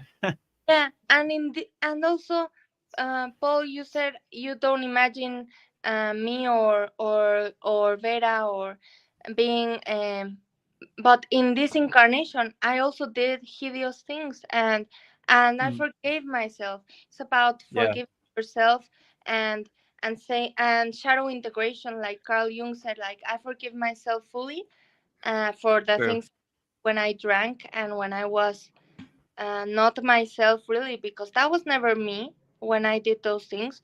Um, well, it was me, but something when it is said that when you drink, it lowers your auric field, and then Mm, that's why a lot of people that we did, like we hurt our families or so, if we drank, then we lost control and we were not really ourselves. And then the next day, people are like, "That was not you," and I agree Yeah. with. I have a thought I'd like to share. I was thinking like love really is everything, and like somebody who does horrible things, maybe like Hitler, and when they transition this world and they find that God forgives them. Like I imagine if I was Hitler and God still loves me and God forgives me, my next life I would want to do better. Like forgiveness really is everything. Like you everything horrible I did, you still love me. I just think like love and forgiveness are so powerful. So maybe who knows what Hitler ended up doing in his next life, but it's probably a hard life, and he's working off. Maybe he is working off that karma because he can feel everything he did. But I don't know. When I've done bad things and people have forgiven me, it's like, oh, I got to do better. So yeah, I think love is everything. So, like Jesus Yeah. said, Go ahead. I just wanted to say, like Jesus, he said, forgive the he said, forgive the people who hurt him. He said, Father, for they do not know what they are doing. He just said, Father, forgive them. Yeah. I mean, you saw what they did to Jesus, and if he could forgive them for that, then you could forgive anybody for anything, you know? Yeah. So, yeah, I mean, I always like to say, if I could do it, anybody could do it. I treated my body like an amusement park. I did a bunch of stuff I wasn't proud of before I got on the spiritual path. But tomorrow is a new day. You just wipe the slate clean and you be better.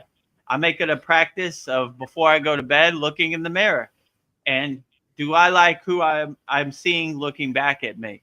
And I self-observe myself. Okay, there's something I could do better, but every day is a test as a yogi, and every day is an opportunity to get better. So, yeah, I would just say start walking the right direction and the right path, and you'd be surprised how far it would take you. So if I could do it, anybody out there could do it. You know, I know that sounds like a good affirmation or a mantra, but it's true.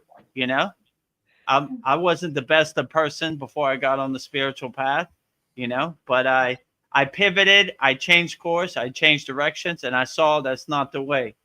Hurting people, being violent to people, cheating people, scamming people, stealing from people, hurting people, that's not the way, you know, and not the way. So hopefully everybody can wake up, you know, Yeah. and Yeah. loving people is the way, you know. Also about Anya's story about the rock, because that was where she got disconnected from us, but that rock flew across the room, hit her in the third eye. I think they told me not to speak so much about those things, that it's so weird, but it is connected exactly when I was sharing the rock and things. So honestly, there's some things that are just a part of a spiritual awakening that maybe you need to also keep. So it wasn't a coincidence. The internet like fell, and then they were. Yes.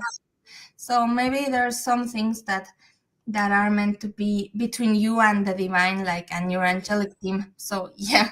But it's too late. You spilled it, the hematite rock, so I ordered hematite bracelets, because I think there was like a clue there that I need some hematite. Yeah. Some magnetic rock. It is very grounding. It should arrive like tomorrow or something. Or it might be in my mailbox right now. I didn't check the mail, but it really is very grounding. It's one of the most ancient grounding stones also. And sorry, I don't want to show my face because I cried today. Every day we try to master ourselves, Yeah. But for example, this one, Nikola Tesla knew that the most protective stone, and he wants to say, is this one, is black tourmaline. This is the most protective stone ever. And also, he knew that this stone, when you hit it, it changes your brain. But I still don't really know how that works. But it has piezoelectric properties. So I still haven't figured that out, but it's very powerful. And yeah, this one. Man, I should have got tourmaline. No, you're okay with hematite. You're okay with hematite because you don't really need any rock. Florence Koboshin also on her book, she said we put value, and this is like a symbol or a significant of our protection, but we don't even need the rocks if we know we are the source and we are divinely protected. This is just like something we give value to. We don't need the rocks. Yeah. That's true, but I forgot what they call them, but permission slips. Yeah, so these are all permission slips, but I got my mala beads, I got my altar, light my candle, put some aromatherapy under my nose, chant my chants, and yeah, I mean, it just all like kind of helps me like get into that kind of state that I want to be in of just devotion basically, but like as far as God, like I still have many questions and many God is just too mysterious, and like I'm like, does God even want to be worshipped? I don't know what God wants. I Like think I think Vedagurudev did not like being called a guru, having that. You don't want to be worshipped. You don't want any of us at your feet, trying to touch your feet. So does God want that? I don't know. And so like, I just don't know how to please God. I don't know by being what God you, wants or what God is Yeah, or by being anything. you. I think God, we have a very weird misunderstanding of God, but this is just, I don't really know anything truly even, but I think God is consciousness experiencing itself eternally. God dwells in you as you. Uh, and Neville Goddard, I love him, and he said, "God is your human imagination, and this realm is we are all co-creating it." I love Neville Goddard. He like wow, Neville Goddard. What teachings? I love them because for me, God is consciousness, and as Einstein said, reality is okay. Reality is an illusion, albeit a very persistent one. And yes, it is a very persistent. And also, Einstein said, imagination is everything. And also, Einstein said, logic will take you from A to B, imagination will take you anywhere. Anything we can imagine, we can create. Great. Can we create a planet filled with empathy, solidarity, compassion, Yes. love, telepathy, and it's done now in this second. That'd be beautiful.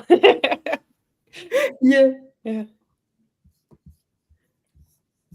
Well, Yeah, I always say a God defined is a God confined. Like God is beyond my comprehension, above my pay grade. I don't want to put God in a box. It's too infinite. It's too vast. It's too eternal to even put a name or a word to such a vast, no beginning and no end source of energy. So I agree. What a beautiful, humble way of putting it. We know nothing, but for example, consciousness can never be fully classified. It cannot be classified, even if scientists try to classify the whole nature of reality in one paper. It can never be fully classified, fully known, but fully experienced, just experienced. I think. That's the unified yeah. field theory, the theory of everything. That's Yeah. what the scientists do want to prove.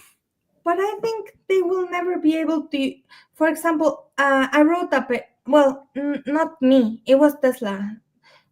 I blame everything on Tesla because he's the one who sends me everything. But for example, gravitation and space-time theories, they could try to understand how reality bends, like space-time curvature, and quantum physics, how reality oscillates, and simulation theory, how reality computes.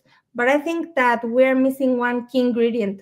So it's love. It's the glue that why we exist is love. As cheesy as that sounds, is like the missing ontological constant of creation. Is the beginning, the middle, the end of why we are here. We are all born from our parents having sexual intimacy, and when I died, I felt love. So it is, we exist through love, for love, by love, within love, and love is the only thing. Well put, and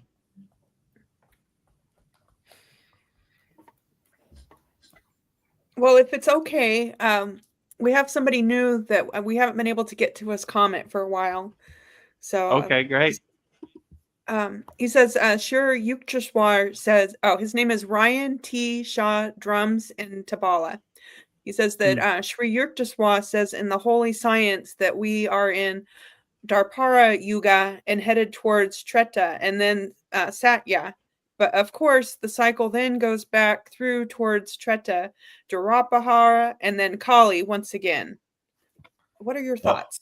I've got something to say about that, but because I just finished reading this book, and that was the cycle. They say it would, you go from light then back to darkness, and I was like, what? Once I've evolved, I have to go back to darkness? That makes no sense.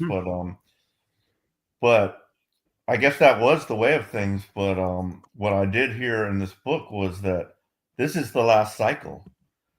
So many different cycles have ended here, and like this, there's like the main heaven, and then there's 7 heavens around it, and I think it was 7 or 12, I'm not sure, but we're the last one. Like, different universes were created. There was like a universe with all men, a universe with all women, a universe about technology, this universe, that universe, and each one builds upon the former one. And like, this is the last one to create a full cycle and another like circle around the center God particle. And that once this is done, I mean, it's happening right now.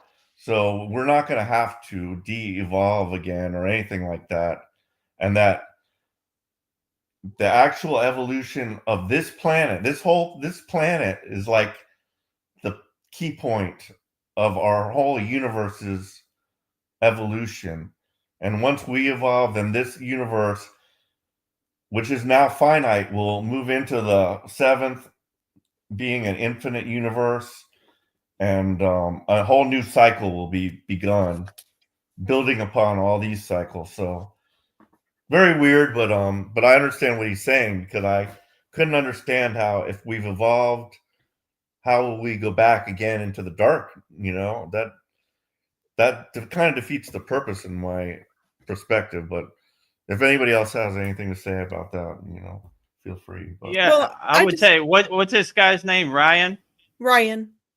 Yeah, I would say Ryan. First of all, Yukteswar, greatest Kriya yogis to ever live, Yogananda's guru, comes from a great lineage, Lahiri Messiah, So I would just say, to make a long story short, you're with all these yugas and all this talk, you could really explode your head by overthinking about it. Like, well, this guy said that, or that guy said that. I would just say, like I said earlier, become an unshakable mountain. Regardless of what the yuga is, you can't control it. All you can control is your inner energy. So make your inner energy so untouched that regardless of the yuga, you're unshakable, right? I like when they say in the Vedic text, even if it's the end of the world, make your samadhi so untouched that you're unaffected by the end of the world. You're unshaken by the end of the world. So like I said before, how much it rains, unshakable mountain.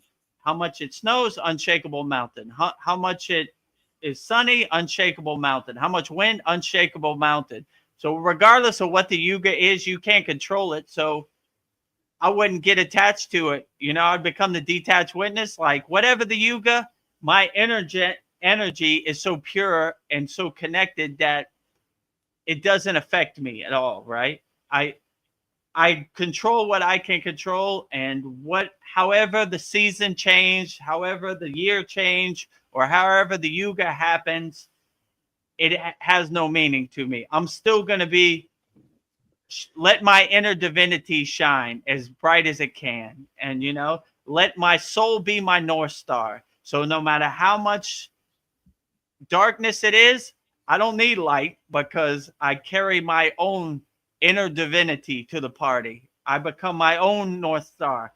I become my own guiding light. So, oh, it's dark outside. It must be Kali Yuga, still a lighthouse. It must be Sat Yuga, still a lighthouse. So you just carry that regardless of what this crazy Maya delusional world brings to you. You always let your soul be your North Star.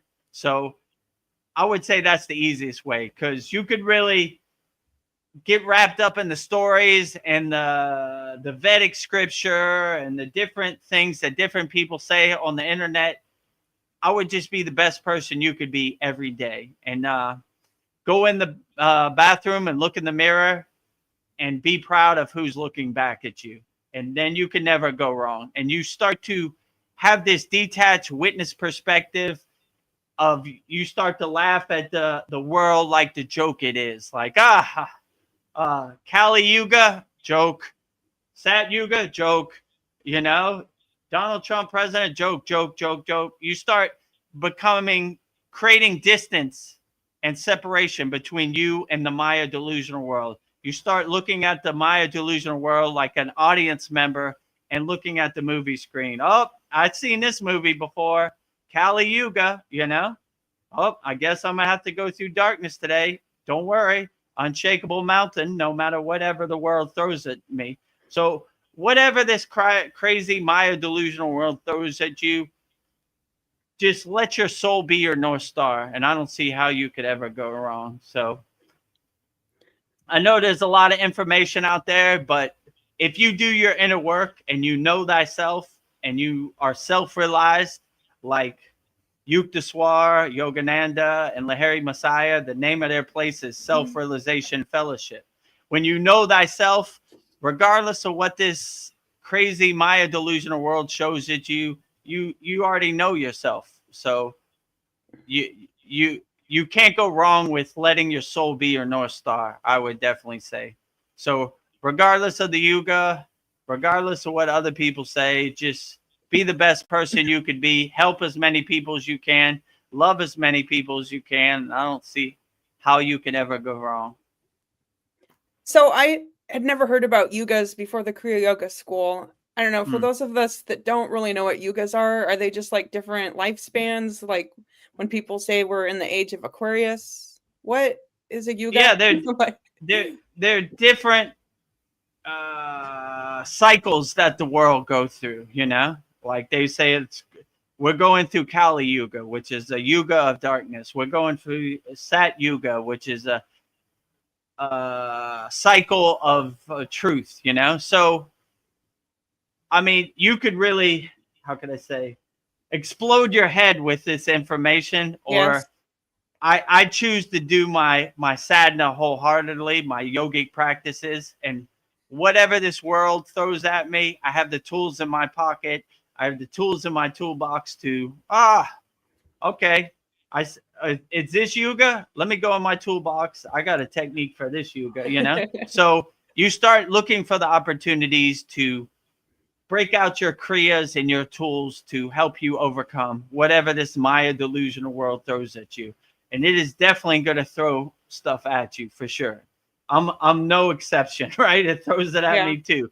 The only difference between me and Lahiri Messiah, Yukteswar, Yogananda is that I have the tools that have been crafted over thousands of years to help me overcome whatever this Maya delusional world throws at me. So I choose the path of more, I don't know, whatever yuga it is, it doesn't really matter because I have the tools to help me overcome any yuga. So that's the way I choose to handle it, I would say, you know, but everybody's different, you know. I can explain it more like what Vedagurudev says is good, you know.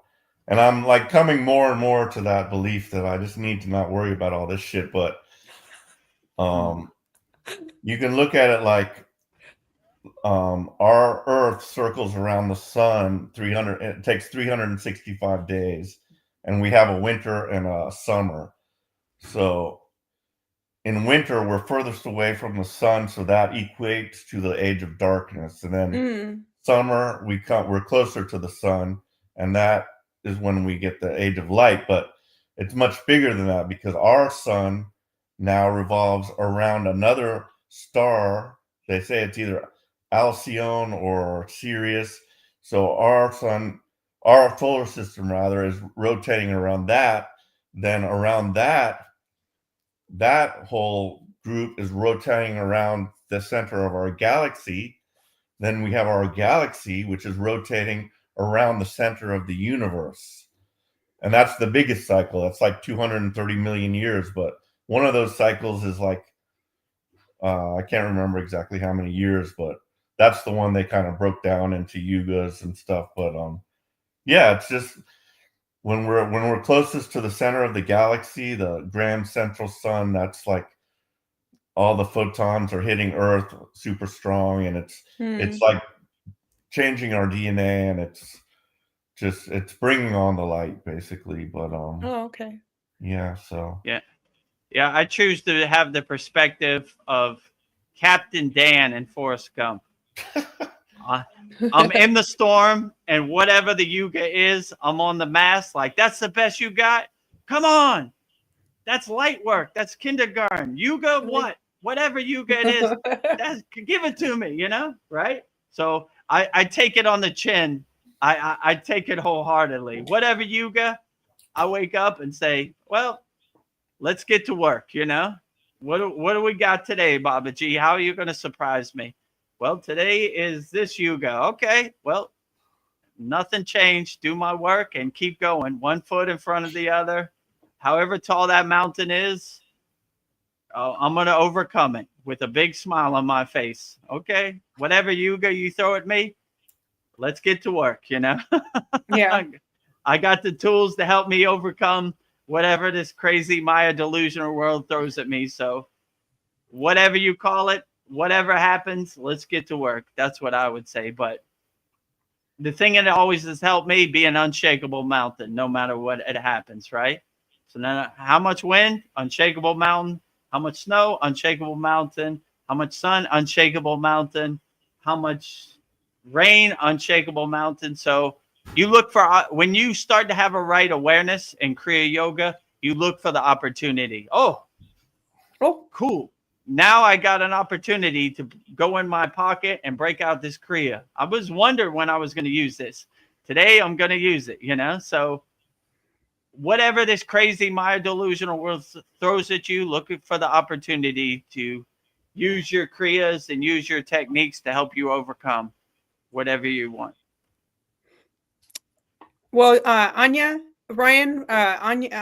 says, I love this. And Fitzguru says, yes, Ryan, they all say something different. That guru is so confusing. I agree. I agree with you. If you really start going down the rabbit hole, your head's going to explode, right? This guy says one thing. This guy says another thing. This guy says another thing. I'm of the perspective of, I am the king of my castle. I am sovereign. I control what I control. And the only thing I control is my inner self, my inner energy. So I'm going to focus on that. And I'm going to just watch the Maya delusional world on the stage of the universe, like pictures on the movie screen, like clouds passing in the sky. Okay, today it's Yuga. Doesn't matter. Unshakable mountain. But I agree with you. That's why I have the perspective of, well, who is right? Is Sadhguru right? Or is Yukteswar right? Is this guy right? You could get in your own way and get in your own mind by trying to make too much sense. I always like the perspective. We have 100% battery when we wake up. Why drain your battery on what yuga it is? Control what you can control, and what other people say, or I don't know. How does it affect me in the present moment? So stay anchored in the present moment, control what you can control, and what other people say. If you're an unshakable mountain, it doesn't matter what yuga it is. You're still an unshakable mountain. Yeah. So don't let any of this craziness out here in the Maya delusional world shake your mountain, right? I'm going to throw something else in there to try to shake the mountain. Some more Okay, give it your confusion. best shot. Some more confusion regarding this book that I read, because like what I just said, like, yeah, no more ages of darkness. This is the final war between good and evil in this universe, which will then ascend, and all the universes will be complete and a new cycle will begin. But what I did here, this is crazy, but there's an evil AI that created a phantom universe, and all the evil that's on this planet right now knows they're defeated. And so some of them have jumped to this AI phantom universe. So they said this is not the end of the battle, but that's like an abomination that we still have to face. But just for fun and to add to the movie that this is, Yeah. thought I'd just put that in there. Because it was in the book. Have to include it. Yeah. I mean, if other people's story become your story, then you're in their movie. You don't want to be in their movie, No, you know. I don't. But Batman is fighting Superman, and he flies down from here, and then here comes Hawkeye, and woo woo, and here comes I forget his name, whatever, Iron Man and Spider-Man. You know, you start creating your reality. But I like what Ramayana Maharishi said. It doesn't exist in my universe. So when they asked him about World War II, they're fighting in the war. He says, "Not over here. It doesn't exist in my universe." So if a tree falls in the woods and I don't hear it, did it really fall? So that's the way I kind of look at it. You know, people say this Maya delusional world, they try to make it like a comic book, good versus evil, and I don't really have any expectations. I'm just kind of going with the flow. I asked my guru when we went up the Himalayan mountains, "What's your best advice?" You know, I'm not a mountain man. He said, "No expectations." So I don't really have any expectations, so I can't be led in any kind of way, because I try to keep a state of emptiness, right? Like I keep my house clean.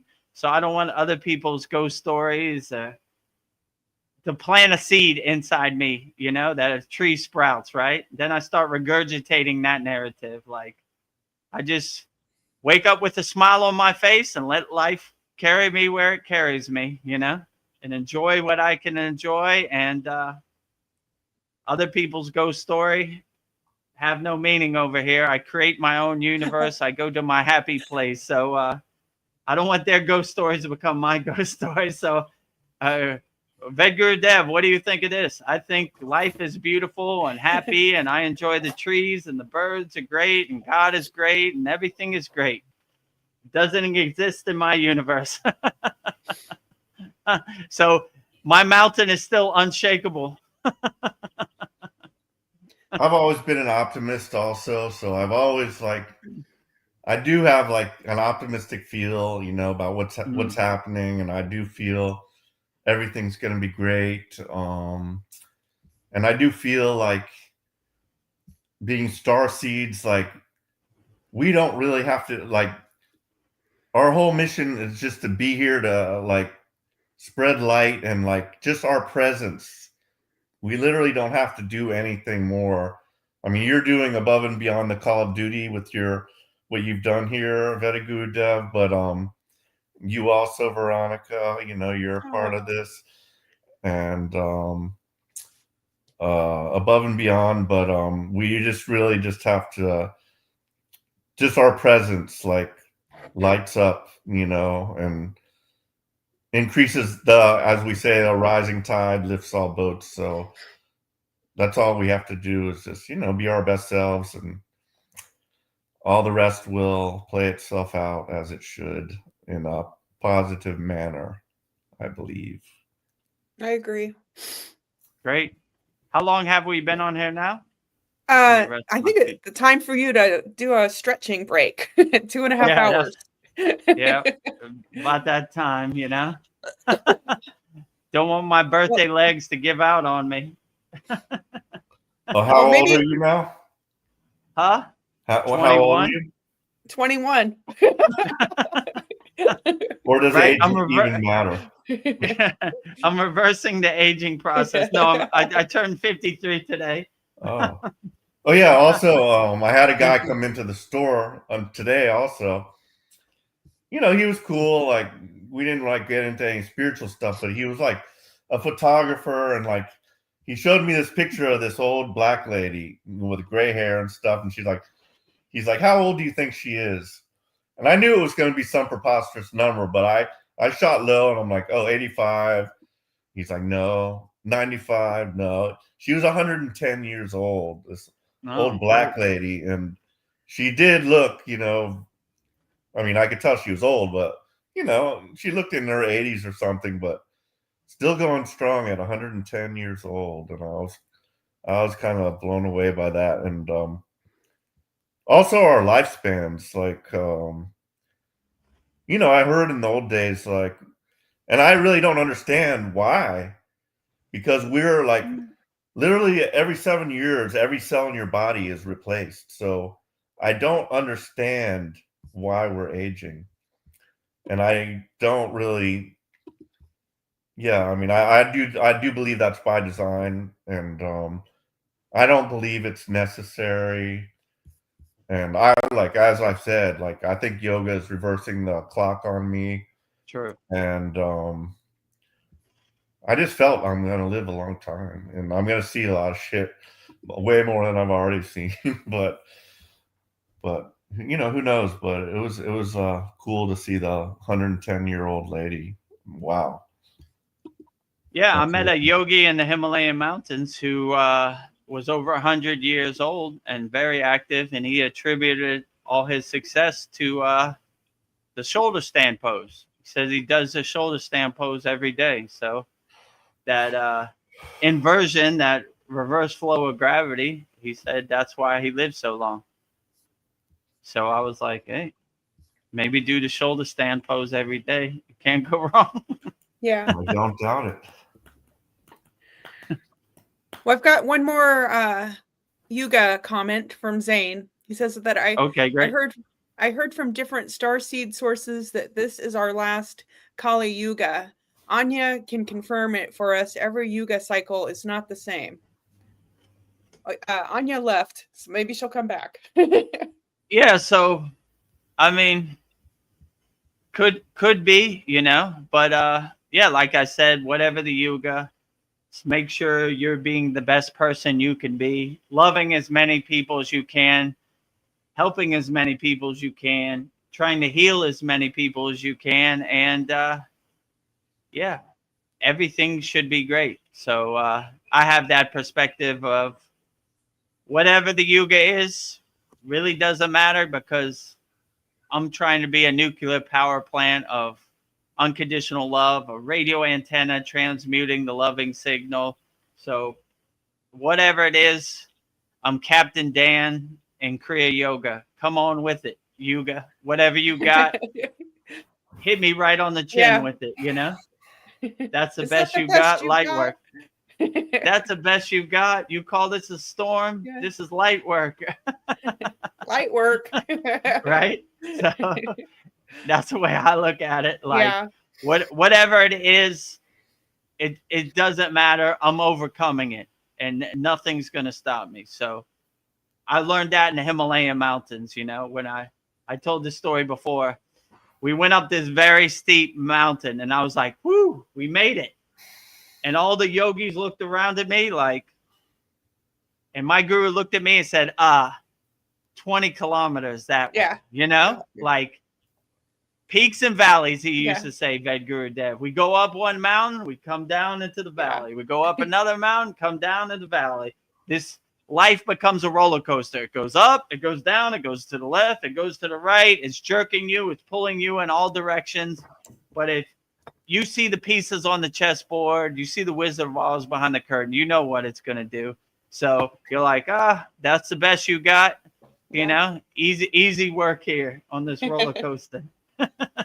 So yeah, so that's kind of the way I see it. Like every day is a test as a yogi. You go up, you go down, peaks and valleys. So whatever the yoga is, we take it on the chin. We put one foot in front of the other, and we just keep going forward, not going backwards. And Darren Carter came on. He says, "Happy birthday, brother. Have a good one." Aw. Thank you, my brother, my UK brother, Darren Carter. I appreciate it.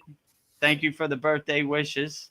All the best to you and your family in the UK. Appreciate you always, my brother, Darren Carter. I hope I'm saying this right. Dreamtooth Sia says, developing Bhava, the faith you place in yourself. Does that sound familiar? Yeah, so bhava is feeling, right? So the inner feeling that you place on yourself. So if you know thyself and you're self-realized and you have the feeling that you know thyself, then no one can tell you who you're not. So if someone tries to tell you something, you have your shield up. You know thyself. You're self-realized. So anybody telling you who you are, you laugh at them like the joke they are, because no way they can know how you feel inside you as you. So if you have that inner divinity feeling, that bhava feeling, that divine feeling, then everything starts to become a joke to you, you know? Let me tell you a story about you. Yeah, sure. You know, there's no way you can know how I feel inside myself. I don't want your projections to become my projections of myself. I don't want your ghost story to become my ghost story, your narrative to become my ghost story. So you have that aura, that shield up. No matter what people say, you're like, yeah, sure. You know? Oh, I think we lost Veronica. Did we? It appears that way. Okay. Oh, she's coming back. I don't know what happened here. I'm here. I blew you away with my inner bhava speech. It was impressive. Thank you. Bow. Mic drop. You know, inner bhava. All right. End transmission now. Yeah. Like Anya in our last Soul Talks, right? Yeah. End transmission. Enough said. There's a lot of buffa. Oh, we My have so many painting comments. should be here Friday also. I did get a message that it shipped, so I'm excited about getting my painting. I have to find a nice spot on my wall for it. My walls are pretty full right now, but I will find probably over near my where I have my altar and stuff. I think that's a good place for it. So I can't wait to show it to you guys. Yeah. Nice. Yeah. Show it to us when on our Saturday's class if you get it. Which painting did you get? The Shiva Shakti one. Oh, yeah, that's a beautiful one. Yep. The divine union between Shiva and Shakti. Yeah, I like that one too. I have that on my well, I have all the certificates, all 6 of them, but that one really stands out to me. I like that one and the Ganesh one, you know. But I like them all actually, you know. So it's like choosing which child is your favorite. I like them all equally. Yeah. I live in equanimity. That makes me happy. I don't know. I get sentimental about my artwork. I'm like, is it going to a good home? like they're my babies. It is. Oh, thank you. Anya isn't here, but she has a comment on YouTube. She says that yes, I was told that this is our sovereign master incarnation. I hope it is. Yeah, so if this is our sovereign master incarnation, go as far as you can. Help as many people as you can.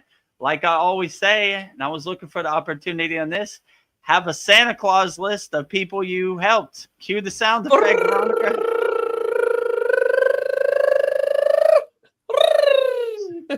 So if you ascend and there is a council of elders, I doubt they're going to ask you how much money you had in the bank or what kind of car you drove or how big your house was. Hopefully, they're going to ask you how many people did you help. Yeah. And if you pull out your Santa Claus list, they're going to be like, this guy got the message. He understood the mission. So Yeah. help as many people as you can. Love as many people as you can. The more you raise your frequency, anything that's like violence or harming or cheating or stealing almost is like junk to you. You're like, what? You know, you want me to do what to a child for money? No way. Go away from me. No way. Your money's no good over here.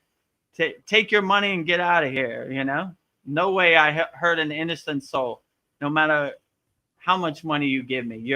Your paper money is this fairy dust money to me, you know. I'm ascending with a pure soul, you know. I want an untainted record, you know. Oh my God. So help as many people, do the best you can, you know. So I don't see how you could ever go wrong by doing that. And Anya, Starseed Anya said, we came into Earth density to fulfill our destiny. Nicola is saying that this now density in Rumbles is destiny, he says. Did I say that right? He came into Earth density, yeah. Yeah, I would say this world is overwhelming. It is dense, and it is frustrating and confusing. But if you just let it happen the way it happens and enjoy the ride, it'll make it a lot easier for you. And I also wanted to tell you, Anya, if you have a connection with Nikola Tesla, tell him we love him. He's doing great work. Thank you for all the things he's done, you know, because I make it a practice of telling all ascended masters and people that thank you for the job they're doing. What do I need? Nothing. You've done the great work. We love you here. Thank you for all your innovations and your inventions. We love you wholeheartedly here, Nikola Tesla, and keep doing the good work, you know? We appreciate you. You're always welcome here. Yeah. Don't let no one hold you down. Let your soul be your North Star. And thank you for your words of inspiration and your guiding light. We love you wholeheartedly, Nikola Tesla, you know? And I like to read people's energy, and I like his energy. Nice, you know? Yeah. Keep it coming, right? You know? One fire is a fire, two fires is a super fire. So light workers around the world unite, and let's make a super fire, you know? Hold up that white flag as high as you can. Well, I hate to say anything negative about this love fest, but again, as I had said before about certain things, Tesla's life was not idyllic. No. He came here to give us free energy and all this good stuff, and yet he ended up dying, an old man alone in a hotel room with just his pigeons as his friends, and they stole all his stuff. So it's just like, I still like, you know, it just doesn't make sense. It just doesn't. Yeah, but I would say the people who stole his stuff, what are their names? Nameless great faces. We still talk about Nikola Tesla, and we still respect the work he did. And even those the power at be try to hold him down, steal his stuff, talk bad about him. I saw something, they said he loved pigeons and he was in love with the pigeon. Who cares? He was still a great person. And I still feel his energy and his presence. And I don't care what anybody says about him. He was great. And these nameless great faces, these demons who stole from him, I feel shame for them. Forgive them, for they know not what they do. Such a great ascended master. They, you know, look what they did to Jesus or Yeshua. They put him on a cross. these are losers. These are lower frequency beings. Like, they don't matter. Nameless great faces. I still uplift and say the name of great ascended masters, you know? And regardless of what they say about them, it doesn't matter. When I feel his energy, it feels pure, it feels great, it feels loving, and you know, I don't want their story to become my story. I look past people's true form, physical form, and into their energetic form. And this person who is going to give free energy to the world, what a great person. Thank you. You know, even though they stopped you short and they try to suppress you and make fake stories about you or whatever, doesn't matter. I see past all that, and you're a great person, Nikola Tesla. Keep up the good work. Wherever you're at, you're always welcome at our satsang. So keep sending the divine messages. And these nameless great faces, I feel shame for them to try to suppress or hold down an ascended master, you know? What a great mission to give free electricity to the whole world, you know? I agree that he it was. stops you short.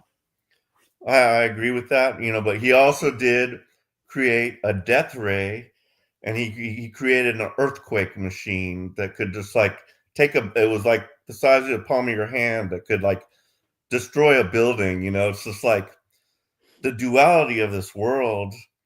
And you know, my main point is just like about the free will thing, and I just don't understand it. Like, it's just because I can't understand God and how God works, you know, but and just like, you know, why good people like might still have like not such a great life, but yeah, I guess that's why I just don't have to think too much about that and just do my inner work and just not worry about it. But yeah. Well, we're still saying his name. We're not saying other people's names. So did he make a death ray or not? I don't know, you know. But even if he did, tomorrow's a new day. You could always pivot, change course, and adjust, and see that that's not the way. I like in the Mandalorian with Baby Yoda, they say this is the way. So yeah, I ate a cheeseburger 10 years ago. I probably did a bunch of stuff I shouldn't have, but I saw that that's not the way. So if he did made a death ray, hopefully he learned from that mistake and said, I don't want to hurt people. I want to uplift people. So instead of making a death ray, I'm going to give free electricity to everybody around the world. I'm going to figure out a way to help people, not hurt people. So yeah, and I would say that Nikola Tesla, he's not done. He's working through Anya through telepathic messages, that he's still continuing his work. Yeah, continue your work on. We have an open signal here, and send your signal through Anya. But I always liked it. It always makes me feel good to tell ascended masters and spirit guides and archangels and Kriya yogis and enlightened beings that you're doing the best job, you know? Keep up the good work, you know? Keep sending those signals, you know? Keep sending guidance from above, you know? So we love you over here, wherever you're at, whatever your form. If you're carrying divine energy, loving energy, helping energy, we love you, you know? And we acknowledge you, and we resonate your name, no matter what people say, you know? So regardless of what other people say, if I feel a certain ascended master's energy, I don't believe any of their ghost stories. I see for myself. I feel for myself, you know? Like someone else said, Bava, I feel the energy. Okay. I don't get any of those messages when I feel Nikola Tesla. Maybe he did, maybe he didn't, but tomorrow's a new day, you know? We rock the righteous path. We don't rock the unrighteous path. So I mean, we'll see. But Nikola Tesla, wherever you're at, if you got your ears open, sending loving, unconditional energy to you. Keep up the good work. And all deities, all ascended masters, all light beings, all archangels, all seraphim, whoever else I'm missing, all the credit to you. You're doing all the heavy lifting. I'm doing nothing. I'm just saying a few words on my birthday on the live stream. Also, Sandy says, that's amazing, Anya. Another synchronicity. Tesla is actually who I'm planning on inviting for a chat soon. So, Nice. yeah, he will live on Yeah. through Sandy, too. Invoke Tesla, channel Tesla, and let us know what he says to you, Sandy. Absolutely. Yeah. Very interesting. Yeah. I would like to know. Yeah, Sandy says, I can't wait to meet him now. Inquiring Yeah. minds want Yeah. to know what Tesla has to say. Tell him Vedagurudev, Paul, Veronica, everybody loves him, you know? Yes. He'll be more open to sharing. Yeah. I don't know. This is a fun quote. Anybody remember the song Kama Kama Chameleon? That 80s music was amazing. Yeah. Carry on. Culture Club. Yeah. What's the Boy George, right? Yeah. Chameleon. Yeah, Boy George, right? Culture Club. That was the name of the band. Yeah.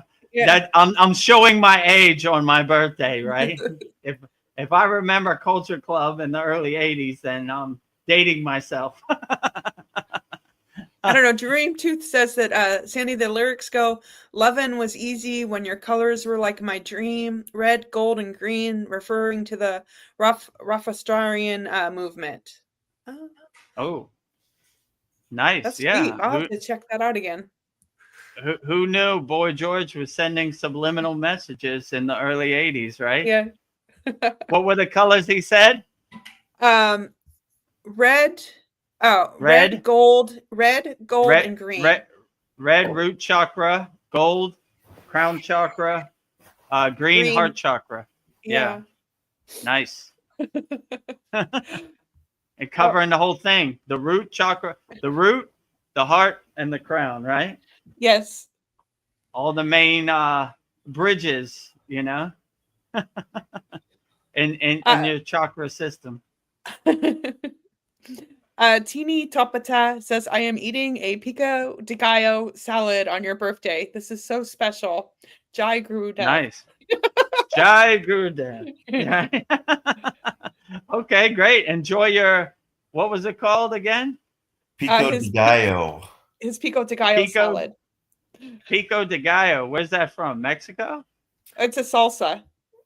Oh, salsa. It has like fish and like onions, tomato, and I've had it many a time. It's a Latin thing, and it's very delicious. Right. Nice. Enjoy your pico de gallo on my birthday. Oh, Anya Starseed, I didn't even see this comment, said that Narari Warweed said, don't pay attention to the world ending. It has ended for me many times and began again in the morning. Yes. Yeah, true. That is a real yogic perspective.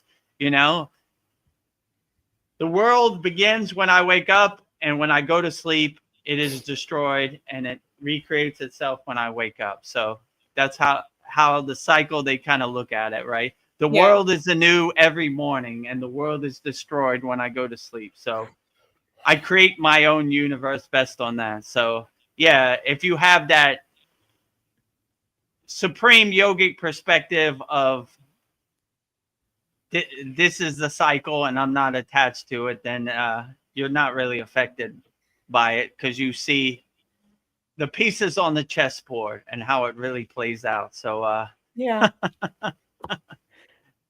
Anya says, well, let me see. She says, stop consuming and start creating. I love that. We need to be creators, not consumers.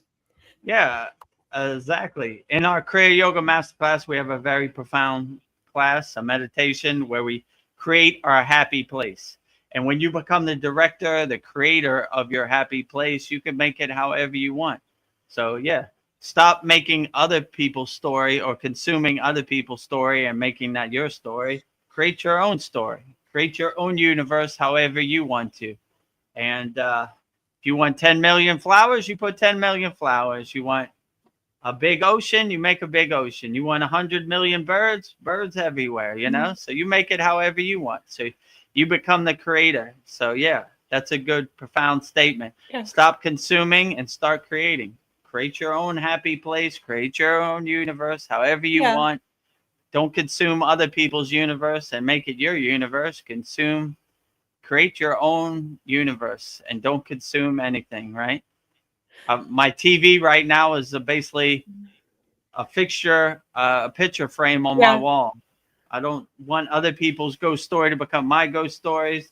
I don't want other people's form of God to become my form of God, other people's religion to become my religion. I create it however I want it, you know? And I don't want no middlemen in between my connection to God. Yes. You know? So direct connection. So anytime somebody tells me, let me tell you a story about God or the archangels, I'm like, nah, no thanks. I got my own phone line. Got my own red bad phone next to my bed, you know? Calling for help, Archangel Michael. Need of assistance. Bring the seraphim and bring all the archangels. We're in trouble. You need reinforcements. Urgent. Danger, Will Rogers. Danger. Hopefully I never have to make that call. I want to go through my whole life not making any calls, you know? Yes. Something I'm noticing that's really beautiful. Anya's profile picture is the yantra symbol for Babaji. It's a circle with a triangle. Really? And in the middle it says 1. And then on one side of the triangle it says I am. And then the 1. And then on the other side it says we are one. And then underneath it says God in one. I think that's what it is. That is very beautiful. Nice. Yeah.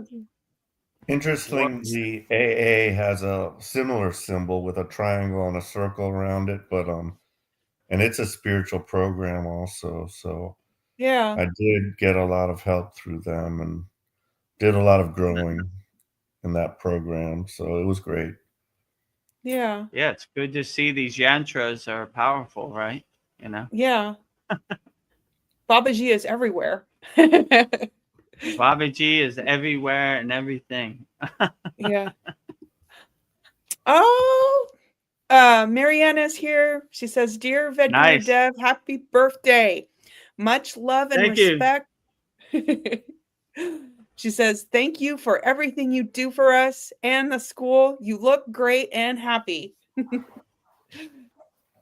Thank you for that, Mariana. I appreciate it always, you know. Thank you for all the kind words and the birthday blessings. Greatly appreciated as always. So the pleasure is all mine, you know. Oh, and then oh, hold on. I lost my place. There's so many comments. Oh. Vedagurudev, you have a baby face, as they used to say. Oh, you're looking young. Oh, that's good, you know? Yeah. Oh. Kriya yoga keeps me young. Best birthday gift of all, right? Yes. Reverse, keep a baby face, right? It's been a long time since I'm a baby, but I'll take it. That's the best gift of baby face. Yeah, and you're looking younger. You're going to 0. Going back to 0, reversing the aging process, going back in time. When I was an innocent child, a nice baby, no attachments, no identifications, no conditioning, just enjoying the sun for the blessing that it is. Oh, Sandy. Sandy says, Vedagurudev, if I were you, I'd pretend to pop the balloons behind you. LOL. My inner child is always ready to play. What are your thoughts on us befriending our inner child as part of the path? Oh, yeah, absolutely. Yeah. You should always bring your inner child, your pure soul, to the forefront and bring all the conditioning, the identifications to the background. Let your inner child be your guiding light, your North Star. So I I would definitely say that's a great practice. In our Kriya Yoga school, after every class, we say 0, 0, 0, which is a reminder, go back to 0. My guru said, one day he said, Vedagurudev, you're a master of distraction. I was like, how do you mean, Baba? It's like your whole life you've been hoarding and collecting all these things that have no meaning. Throw them away. Go back to 0 when you were innocent, pure soul child playing in the sun, enjoying life. That's what you should go back to. So he will walk past me when I'm doing my sadhana and go 0, 0, 0, just a reminder. Go back to being an innocent child. In the Kriya Yoga tradition or the Vedic text, they call it bola, which means innocent, right? So when you see Lord Krishna as a baby, they call that bola, which means like innocent Krishna or innocent Shiva, all right? So I always like that childlike image of different deities, like playing, enjoying, playing the flute, enjoying themselves, having a good time. Yeah. So I even look at Babaji as like a young adult or young teenager, Yes, very a playful. playful child, I like that innocent spirit. So I would agree. Bring your innocent child essence to the forefront and bring your Yeah. older adult self to the background, no need, right? All this conditioning and identification and things you collected along the way, no need. Throw those rocks out your backpack, right? Yeah. Be an innocent child. No baggage, traveling light on the spiritual path. Well, I think Nikola Tesla is just going to join us every Satsang now. But Sandy says, I am loving the Tesla energy, Anya. Thank you for connecting to him. He's truly a beautiful soul. Yeah, I agree. That's what I'm getting also from the astral plane or wherever it's coming from. Like, I love his energy, and he's always welcome in our soul family, and we're transmuting loving energy to him, because sometimes being ascended master, people ask for a lot of things but don't give you credit. So I like to thank all the deities and everybody for the job they're doing. They're doing all the heavy lifting. So thank you for the job you're doing. So the best birthday gift ever, all the deities showing up to work today. It's the greatest, right? The sun came up, all the deities are in attendance, outstanding. So we always got a seat for Nikola Tesla and all ascended masters wherever you're at. If you got your ears open, you're always welcome. We always got space for you. My bed is your bed. You could sit on my meditation cushion, whatever. You're always welcome. My door is always open. Zain Ahmad says, forgive them, for they do not know what they're doing. Yeah, I keep saying that in my head too. Yeah, I like that one too. And whenever this Maya delusional world gets heavy and dense and overwhelming, I always repeat that affirmation or that mantra in my mind. Forgive them, for they know not what they do. Look what they did to our brother Yeshua, Jesus, put him up on a cross. And that's what he said. Forgive them, for they know not what they do. So if you have that perspective of the Maya delusional world, it makes it less overwhelming and less harsh, Forgive them for what they do, Jesus is trying to help people and they do this to him. Losers. Losers. I know, Losers. forgiveness is... Forgive you. Learn from your mistakes. Yeah, forgiveness is so powerful. Like, Jesus could forgive you. We can forgive anything. Right. So if you have that forgiveness in your pocket, then it'll help you overcome a lot. Like, they not know what they do. They're lost in the sauce. Their ship's lost at sea, whatever, I forgive you, but tomorrow's a new day. Be better. Yeah. Wipe the slate clean. This harm, this anger, this Violence doesn't serve you, you know? Throw down your black flag and hold up the white flag. Yes. Light workers unite, you know? Light. Oh, I like that. Light workers unite. Walking in solidarity. Walking in solidarity, right? Sandy says, yeah, exactly. I was going to connect with him. I'm thinking Tesla this week for the first time. Awesome. I'm in gratitude. Ooh, whoa. Outstanding. I think she just connected with him. He just told me that he preferred living alone and with animals versus people. He cared about humanity, but from afar, like me, LOL. Wow. That wouldn't surprise me. There are a lot of sitas or high-level yogis who, there's one called Agastya, and he was one of the 7 rishis from Shiva. They called him Shiva's policeman, and he chose to only travel with animals. So as the story goes, Bhoganantar initiated Babaji in the practice of Kriya Kundalini Pranayama in Kathigarma, Sri Lanka, the same place where I was initiated into Kriya Yoga. After he has run his course with Bhoganantar, he said, go see Agastya. He went to the temple where Agastya was known to go, but no Agastya. So he says he was going to fast till Agastya showed his face. So 24 hours a day, he said Agastya's mantra, invoking Agastya, no Agastya. When he was on his last breath, and it was going to be his last day in the physical form, at 3 a.m., Agastya showed up when there were no people around with his band of animals, elephants and tigers and monkeys and everything. And he was surprised, like, because it's not rare for ascended masters to be away from the glare of the Maya delusional world. I understand them. I want to go away from the Maya delusional glare of the world also.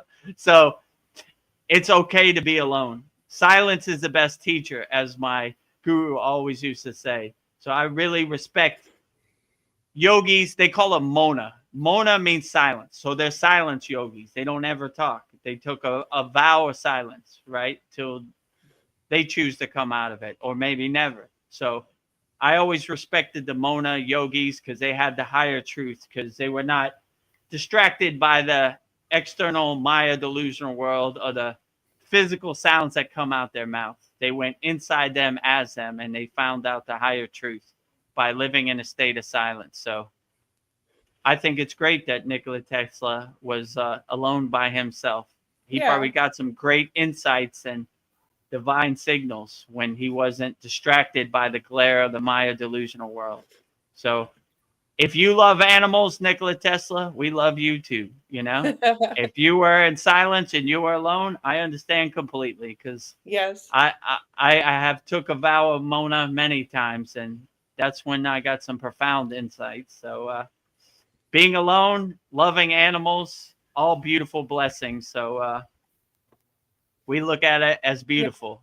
And who cares what the Maya delusional world thinks?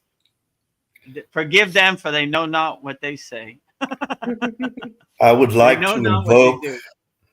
the Demon Slayer's mantra. Om Klim Vung Param Guru Agastya Tamil Amil Potri Potri. Was that it? Oh, yeah, that is. Or did I miss something? No, I think you that got was it. Yeah. Yeah, so that was it. Invoking Agastya. They call him the demon slayer, because when Shiva got married to Parvati in the north of India, they sent Agastya to Tamil Nadu in the south of India to tame the demons. And that's what he did. So anytime you have bad dreams or bad thoughts, say Agastya's mantra, and he'll gladly eat your demons. Yeah. It's a tasty dish. It's a nice birthday cake for Agastya. Send him your demons. So anytime you have a bad dream or a bad thought or something bad's happening to you, you feel negative energy, Invoke Agastya and let him eat your demons. Tasty Yeah. dish for Agastya. Yeah, Agastya's like, I could eat. Take me to them. I Take could me to eat these bad guys. a buffet of demons, right? Down the hatch. Yeah, he's a demon hunter. Thank you, Agastya. Darren Carter says, good session, guys. It is. This is very profound. Yeah, this was a great Yeah. birthday satsang. Very profound. Yeah, some great insights, some great things to contemplate. Yeah. A blissed out yogi or yogini. We're all Blissed blissed out out yogis and yoginis always. Zayn Ahmad says, my inner child is also alive. It's my nature. Yes. Yeah, let your inner child shine. Bring it to the forefront. Let it be your guiding light, your North Star. Let it carry you, you know? All this conditioning and all this baggage we're holding on to, throw it away. No longer serve you. Travel light, my friend, you know? Let your inner child enjoy the sun. Let it shine. Be happy, you know? Everybody's coming out to wish you a happy birthday, Vedagurudev. Practice Being is here. He says, happy birthday, Vedagurudev. Thank you for your birthday well wishes. Practice Being, my brother. Glad to have you here. You know, always a blessing, you know. Yeah. Thank you for everything you do. And thank you for letting us use your platform to live stream also. It's a true blessing to help and reach more people. Yeah, that's very kind of you. So thank you. Oh, Mariana says we steam cleaned carpets at one private Buddhist place. I think they were Tibetan monks, but only the old lady was home. The only thing I don't like, they all shave their heads, including women. I saw a bunch of spiritual books, pictures, prayers, and some objects I am not very familiar with in each dorm room. It was interesting. The lady was very nice as well. That's a cool story. Yeah, so in Thailand they do that too. Everybody has a rite of passage. I think it's when they're 16. They shave their eyebrows. They shave all the head, all the hair off their head, all hair off the body. I guess, you know. So yeah. So I guess it's a way to spiritually cleanse themselves and let go of their hair. So in the yogic tradition, we don't do that. You see yogis with super long beards and long hair. They grow it, right? They let it flow. Yeah, so, like a super bun. In the Buddhist tradition, they do shave their eyebrows. They shave their hair and everything, you know. I'm not sure exactly why they do that, but that's part of their ritual. Probably to let go, what no longer serves them. So yeah. Well, Darren Carter says, "Go on, Paul. I'm proud." He says, "Go on, Paul. I'm proud of you." So we're proud of you, Paul. We're proud of you, Paul. Keep up the good work. I've got a few mantras under my belt. I'm still working on Gayatri. That'll be my next one. Gayatri. Gayatri's an outstanding one. Yeah. Yeah. Gayatri will be coming up in our Mantra Monday in a couple weeks. Yeah. So if I listen to that 108 times, I think I'll have it down.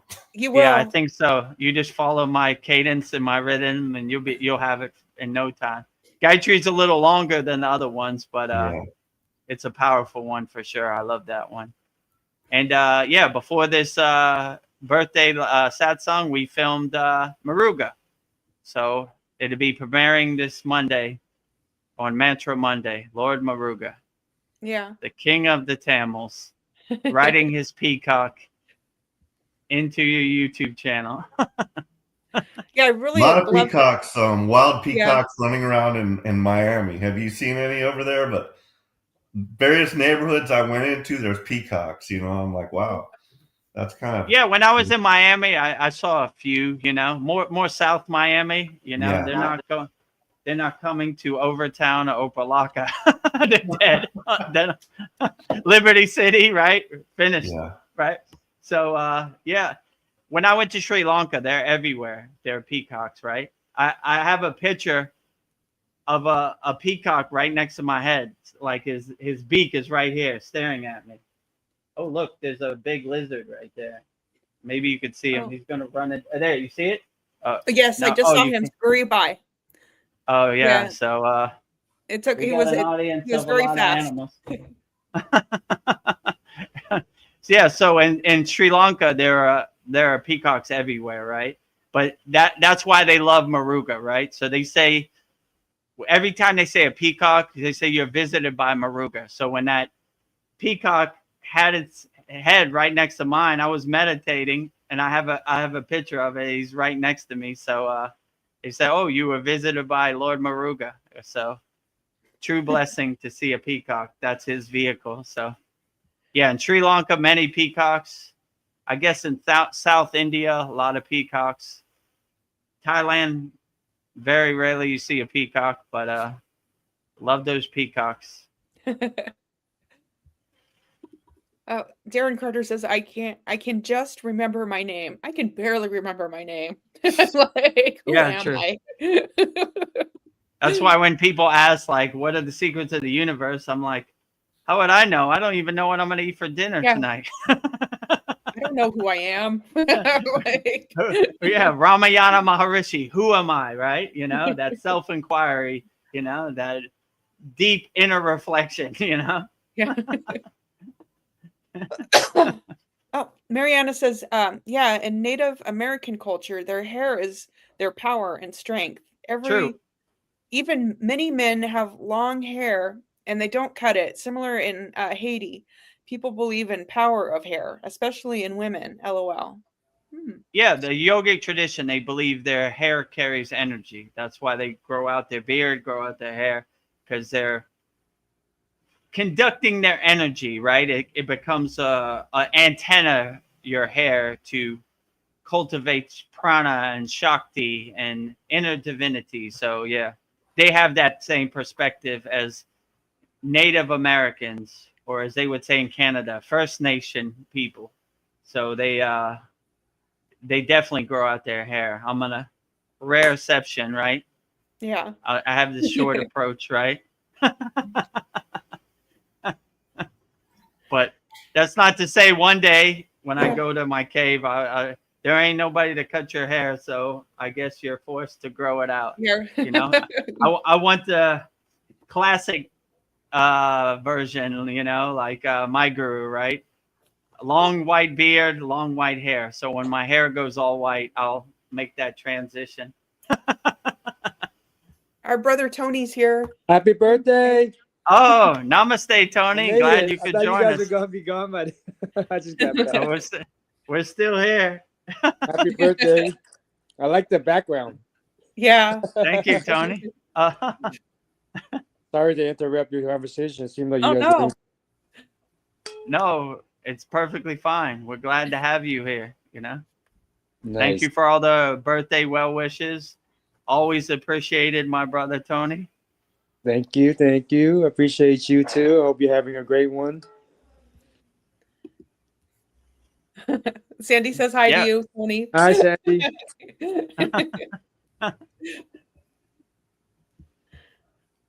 Well, practice being just says, I feel that a guru or master is whatever brings us closer to unconditional love. I couldn't have said that better. Yeah, true.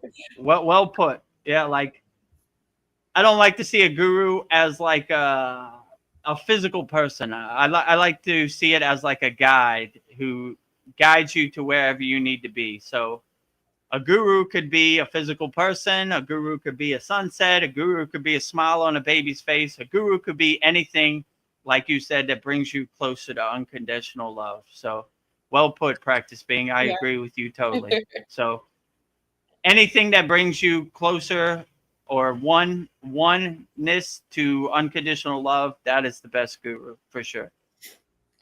And thank you for that, Vedagurudev, because you're our role model, our example, your consistency and everything. You're always here for us. And yeah, you just show us, you know, your yoga 24/7. And, you know, that's what we strive for, just to always be happy and be upbeat and you're there for us to show us the way. Thank you. And Well, happy the birthday. pleasure is all mine, you know, Thank you. but I'm just like you. I see myself and all of our Kriya Yoga School members as a reflection. So I don't want to be put on a pedestal. We're all walking the path, holding hands together. So, yeah, but I appreciate that, Paul. If I could do it, anybody could do it, as I always like to say. The most unlikely yogi ever. Just kidding. Yogi ever, you know.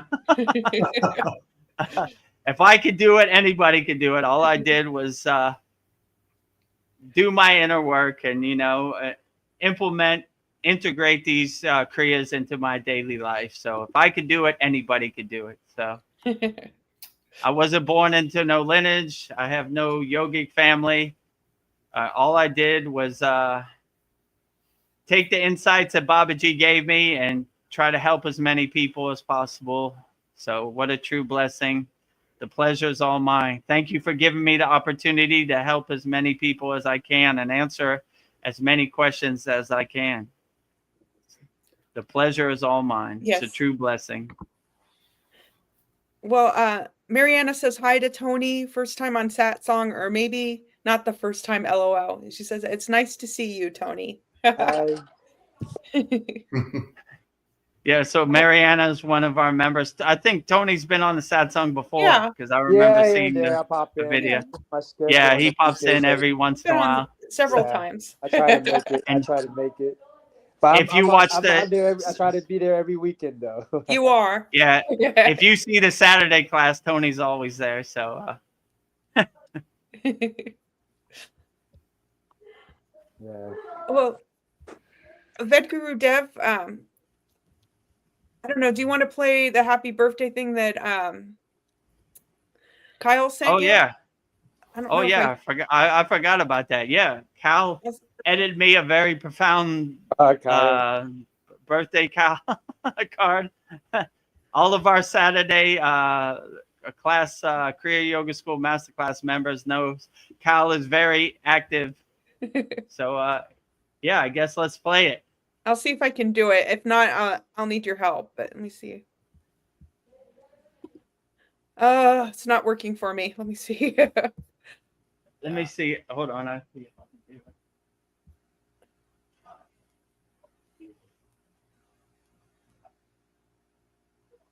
Oh, maybe I have to do it. Yeah, I think you have to do it. Oh, let me try something else. Okay, share screen. Okay, yeah. Can you see the screen? Okay. Happy birthday to you. Happy birthday to you. May good luck go with you. Happy birthday to you.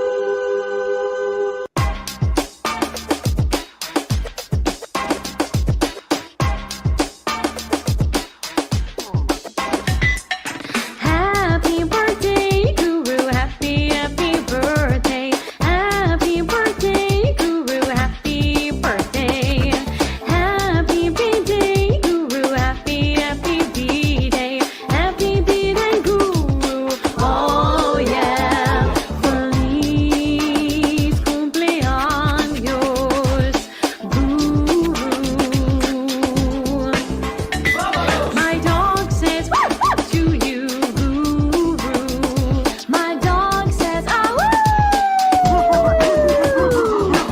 Guru, birthday, Guru. Happy birthday, Guru. Feliz cumpleaños, Guru. Yeah. OneHappyBirthday.com.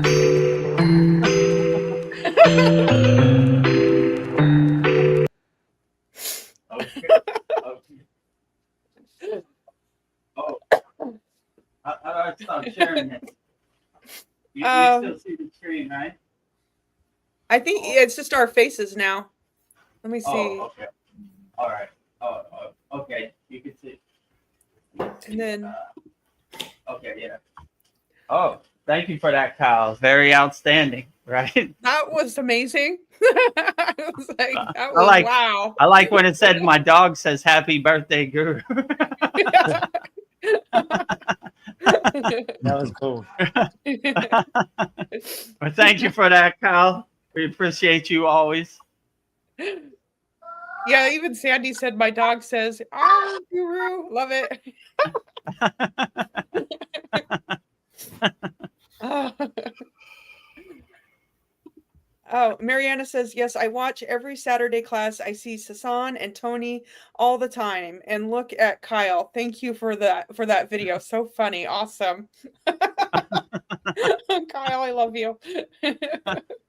Yeah, outstanding. Yeah. As you know, in our Kriya Yoga Masterclass and our free Kriya Yoga School, Soul Linda, Kyle posts like 20, 30 videos a day. He's ahead of me, right? He Yes. does way more than me. So thank you, Kyle, for all your profound Kriya Yoga insights and videos that you post. You know, thank you for that birthday video. That was very profound, you know. Maybe Yes. make a post with that and put it in our Kriya Yoga Masterclass too. Yeah, and then Anya had something to say about Kyle. I was trying to find it in the private chat, but I don't know. This has been a very profound birthday for you. There are lots of comments. Oh, Best birthday ever. Starseed Anya said that actually Kyle is just wow. He told me about us being the ETs. Kyle is brilliant, by the way. I love you, Kyle. Yeah, We love you, I Kyle. agree. We I all love you too, Kyle. Kyle. When you watch our Saturday class, you see he has numerous comments. He has numerous posts in our Kriya Yoga Masterclass and our free school. So yeah, keep up the good work, Kyle. You're doing an excellent job. Oh yeah, and then we have our Holy Yagna Fire next Tuesday, I believe. Oh, Tuesday, October 21st, the new moon, right? Yeah. So for people who are watching this as a benefit for all of our Kriya Yoga School Masterclass members, our members send in all their requests and we burn it up in the Holy Yagna Fire, which is right here. So all your financial problems, all your health problems, all your money problems, all your family problems, all your emotional problems, watch it all go up in smoke when you join the Swaha. Kriya Yoga Masterclass. Swaha, right? Swaha. Exactly, swaha. It works. Right? It works. It does. So send it in. Don't be shy. Yeah, send it in, right? Email me at Vedagurudev, you know. Do you want me to play the video of Kyle doing his fire request? How we're on Kyle. Me saying, yeah. So for people that don't know, Veronica will play a video of the Yagna fire. I'm actually reading Kyle's request, so you could see the fire and you could see me burn it up. So this is from our Yagna fire. Hal Spalding from Idaho Falls, Idaho, USA Public. With much appreciation and thanks to the divine science of Kriya Yoga, please continue to release all toxins and energies not aligning with my true bliss and harmony of unity consciousness. Move beyond all Maya ego identity. Please help put synchronicity with divine timing in our path to help others as a reflection of each other.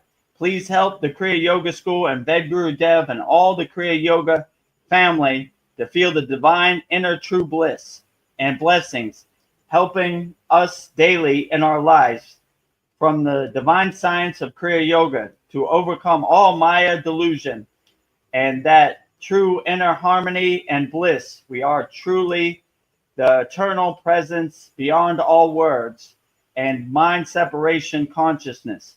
Help us all self-realize to the true capacity, all as we are. This inseparable true union, we are overcoming the individualized to seeing the true entire wholeness as the entire ocean in a drop with no real isolated separate waves divided against the wholeness. It is truly pure bliss and silence. So be it, it is done. So be it, it is done. So be it, it is done. Om Kriya Babaji Namo. Om Shanti Shanti Shanti. Om Namaskar. Peace and blessings to the eternal truth and bliss that Kriya Yoga unfolds in our divine inner light. We truly can manifest within. Thank you for all the gifts of Kriya Yoga. Thank you for Babaji guiding the way, and Vedagurudev for delivering the mail beyond the call of duty. May we all be blessed with that inner true lasting light, lit to shine and help us as one. Much gratitude to all as the divine in the divine, as that inseparable greater wholeness we truly are. Jai Babaji. Burning all Cal Spalding's problems in the holy Yagna fire.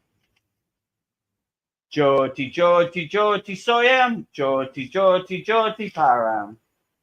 Swaha. Swaha. Burning up all your problems in the holy Yagna fire. So if you want your problems burned up, go to kriyayogamasterclass.com, join our group, and you send in your requests and we'll burn them up this Tuesday. You got time. And also we have a very 2.5 hour, sometimes 3 hour profound class every week. So this will be our 85th class this week. So Yeah. come join the family. Come join me, Veronica, Tony, Mariana, Paul, Kyle, everybody there. Darren, Carter. Well, Paul just left. He's on YouTube. And then Mariana is going through something, but she's too embarrassed to talk about it. So maybe, I don't know, Mariana, maybe you can put it into your holy Yagna or schedule a private talk with Vedagurudev. He'll always be available for you.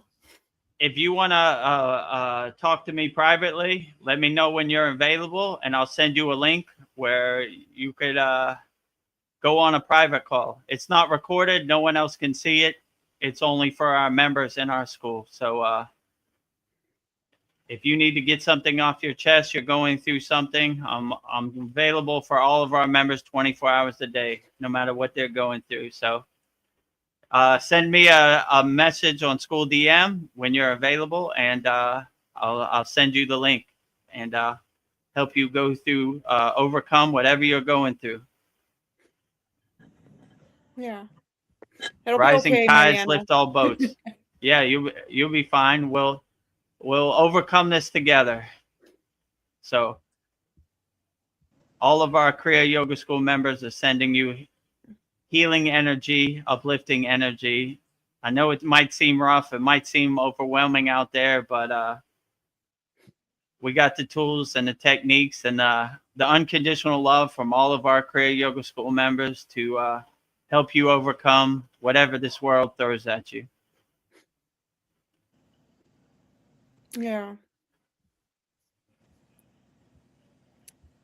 Yeah, I think, I don't know, it's like a discipline to like feel good. It's just like it takes a lot of work. Like whatever's going on, it does take discipline to like, I'm gonna feel good no matter what. It's just, it's not easy, but I don't know. I think, whatever I'm going through, I'm just like, I'm gonna get through it. It's gonna be okay. Yeah, And, it takes some practice, but we're here to help.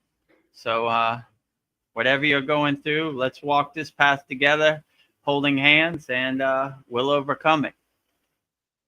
If I can do it, anybody could do it. So, but I understand this. Yeah. Maya delusional world is very dense and very overwhelming and very frustrating, me included, right? It comes for all of us, but when we have the right awareness, we're able to see the pieces on the chessboard, see the Wizard of Oz behind the curtain and realize that this doesn't serve us. But I understand from most of us from birth, we've been conditioned to find comfort in fear, find comfort in hoping someone's coming to save you. So it's almost like a foreign concept that you save yourself. You do your own inner work. So yeah, let's get you to that place, Mariana. So I look for the opportunity to help as many people as I can. So if you need some help, let me know. I'm available Yeah. 24 hours a day. Let's overcome this mountain. Let's climb this mountain. It might seem scary from the bottom, but one foot in front of the other, we can overcome anything. Our possibilities are limitless. Yes. I don't know. Our thoughts do cause us a lot of suffering. I think, yeah, it's how we use our thoughts. I don't know. Anya has been talking about that book, The Game of Life and How to Play It. And I was going through my garage and I found it. And I just Nice. opened up to a random page. I'm just going to read a passage. Maybe that will help. I mean, this book was written 100 years ago, so it's kind of a different type of language. The imagination has been called the scissors of the mind, and it is ever cutting day by day the pictures man sees there, and sooner or later he sees his own creation in his outer world.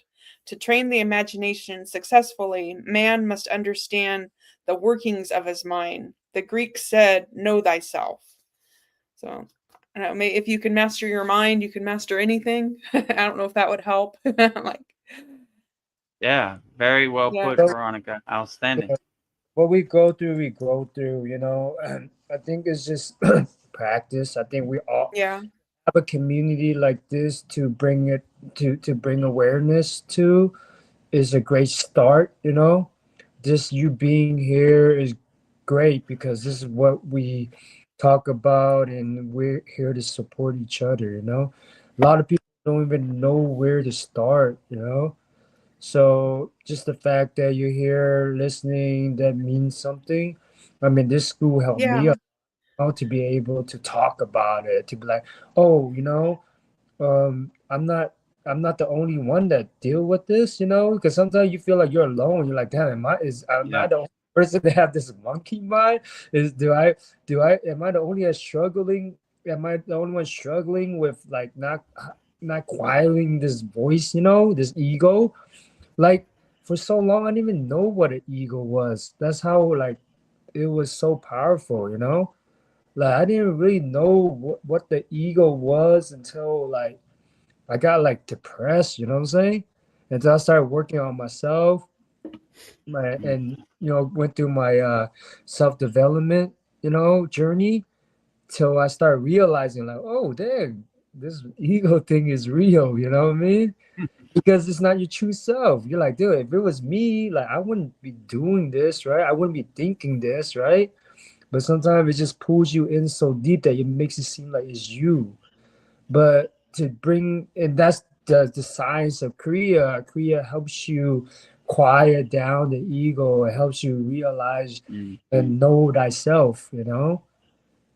And it's a blessing to have this school and to have a good role model like, you know, Vedagurudev that walked the path, you know. And he's a great example for us because he's, you know, he's not the traditional guru that, you know, we see, right, in the Eastern culture. He is from America that we can relate to because most people want to learn from someone they can relate to, right? That been where we've been, right? And now have what we want, right? He has the conscious awareness that he's living in this duality and this Maya and this illusion. And he's helping us, he's guiding us towards the path of self-realization. And we're grateful that he commits so much time and effort and energy and love to helping us. You know, he could be at home just chilling, you know, enjoying his birthday cake or something, but instead he's committed to, you know, hours and hours to support everybody selflessly. and we should be blessed and grateful that we have this wealth, this wealth of him, right? To commit to helping him serve humanity, and that's a gem. And we need more people like him, and he's building this. You know what I mean? Yeah. We can all spread the word, and one day a kid or somebody that may need help might tap us on the shoulder, and we can spread that type of energy, that positive energy, because we all have to feel it to have compassion towards others, you know. And we all gonna get through it, you know, together. Yeah. Thank you for that, Tony. Well said. Yeah, we all go through it, you know. It's not easy, but when you overcome it, it's a great feeling, you know. I feel good. It wasn't easy, you know what I mean? There's dips and valleys, and you know, right now I'm feeling good. I don't know, maybe next year I have some, but you know, but as I keep going through this journey of the, you know, the up and down, I realize I can overcome anything now. You know? It's a season, right? It's gonna rain. It's gonna snow. There's gonna be Right. storms.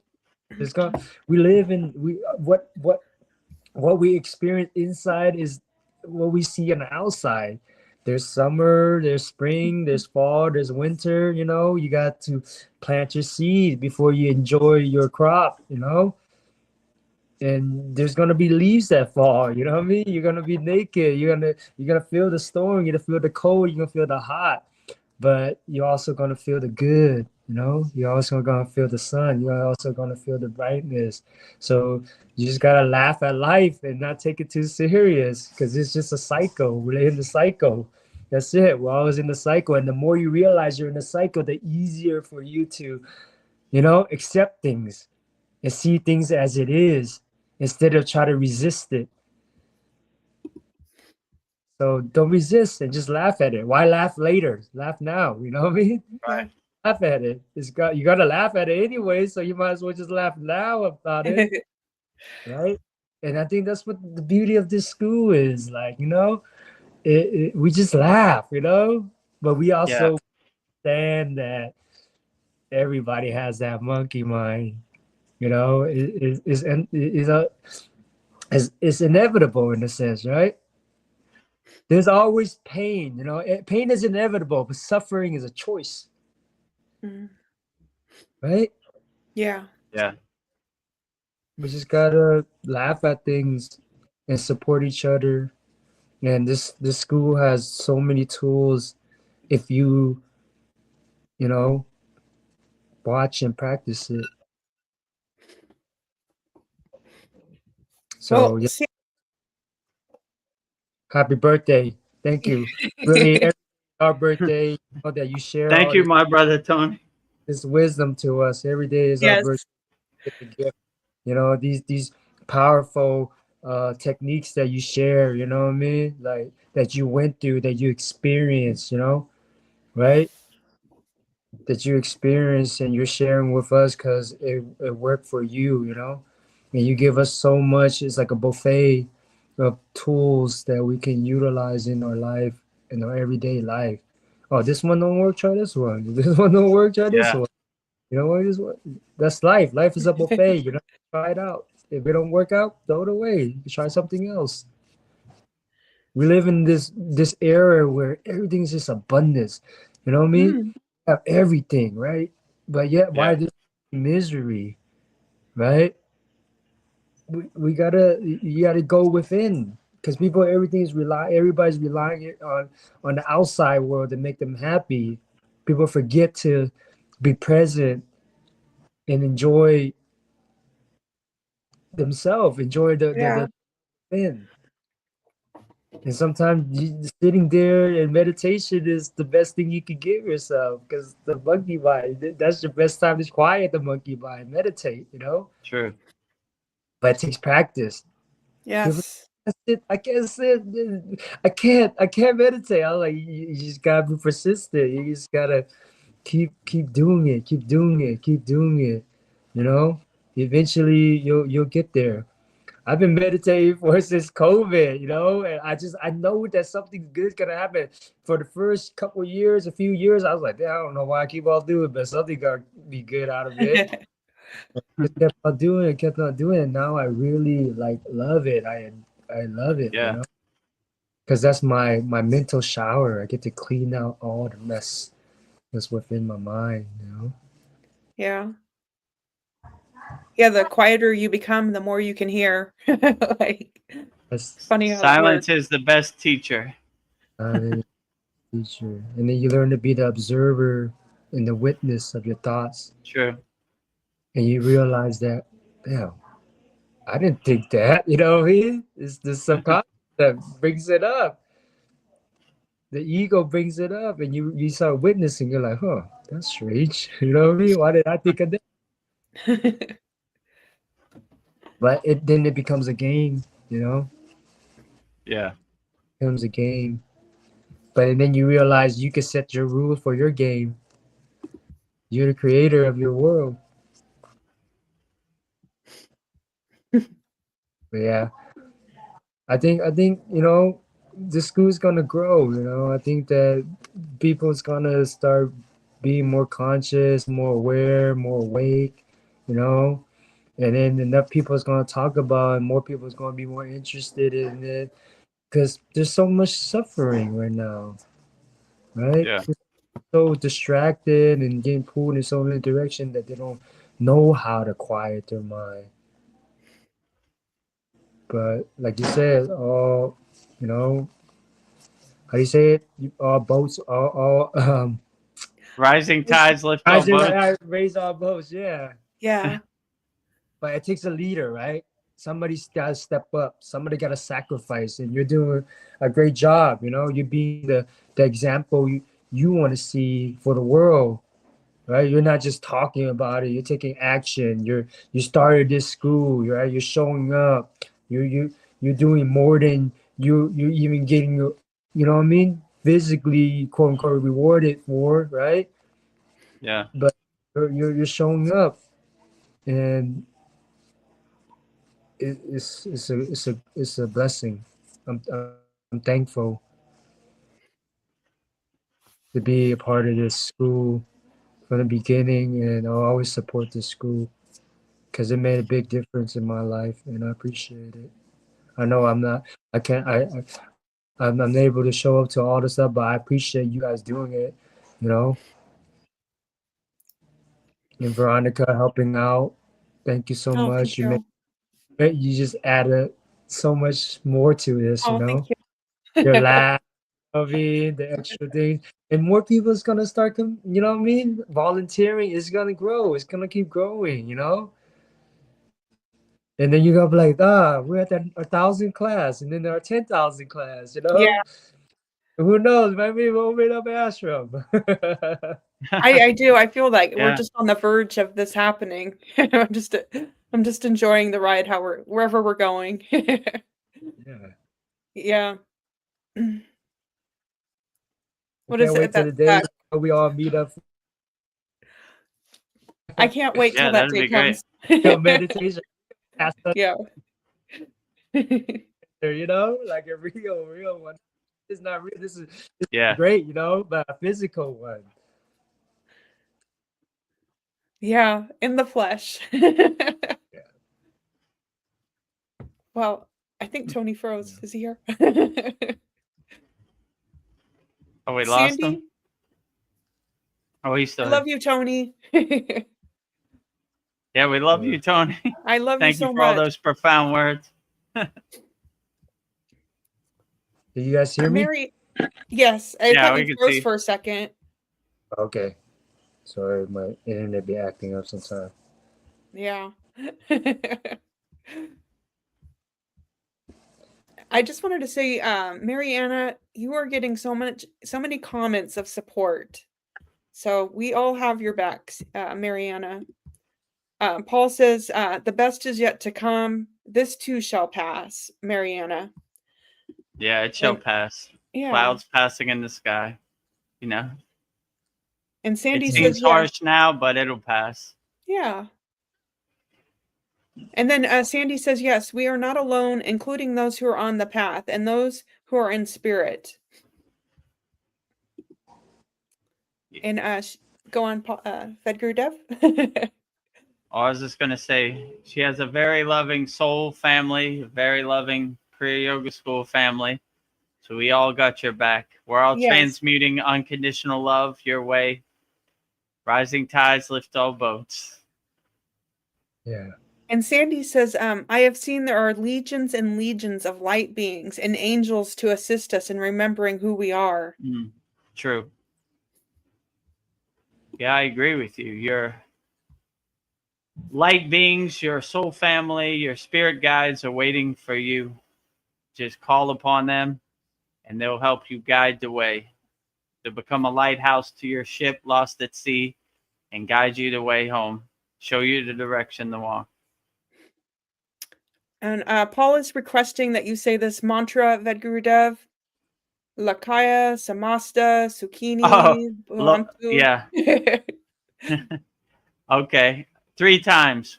So this mantra, Loka Samasta Sukhino Bhavantu, means sending peace, freedom, love, harmony to all beings wherever they're at in the universe, in all realms, all existence, all planes, wherever they're at.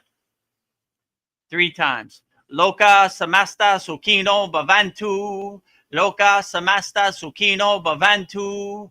Loka Samasta Sukhino Bhavantu. So transmuting healing energy to Mariana and all people out there.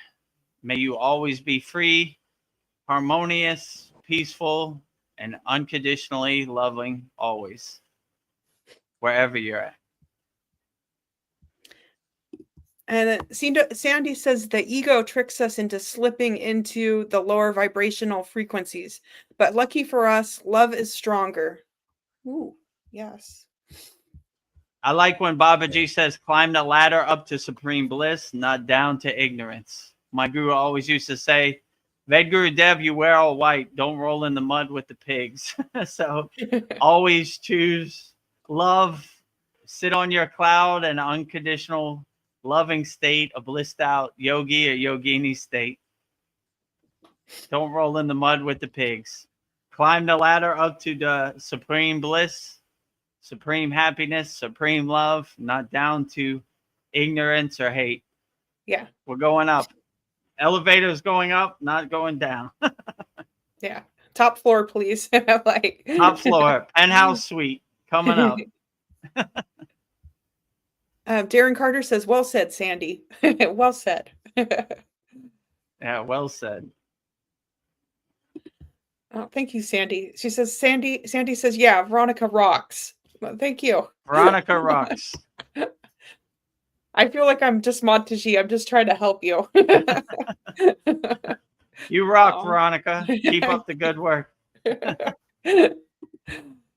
Mariana says, yeah, I am so grateful and blessed to have you as a friend, spiritual teacher, and guru, Vedagurudev. And Tony is right.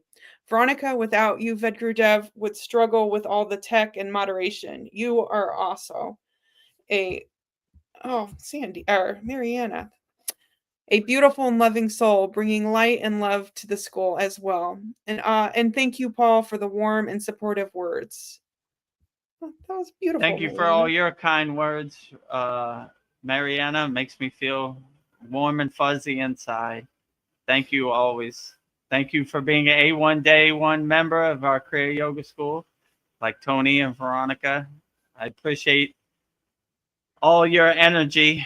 Makes me feel good too. So all this couldn't be done without your loving energy also.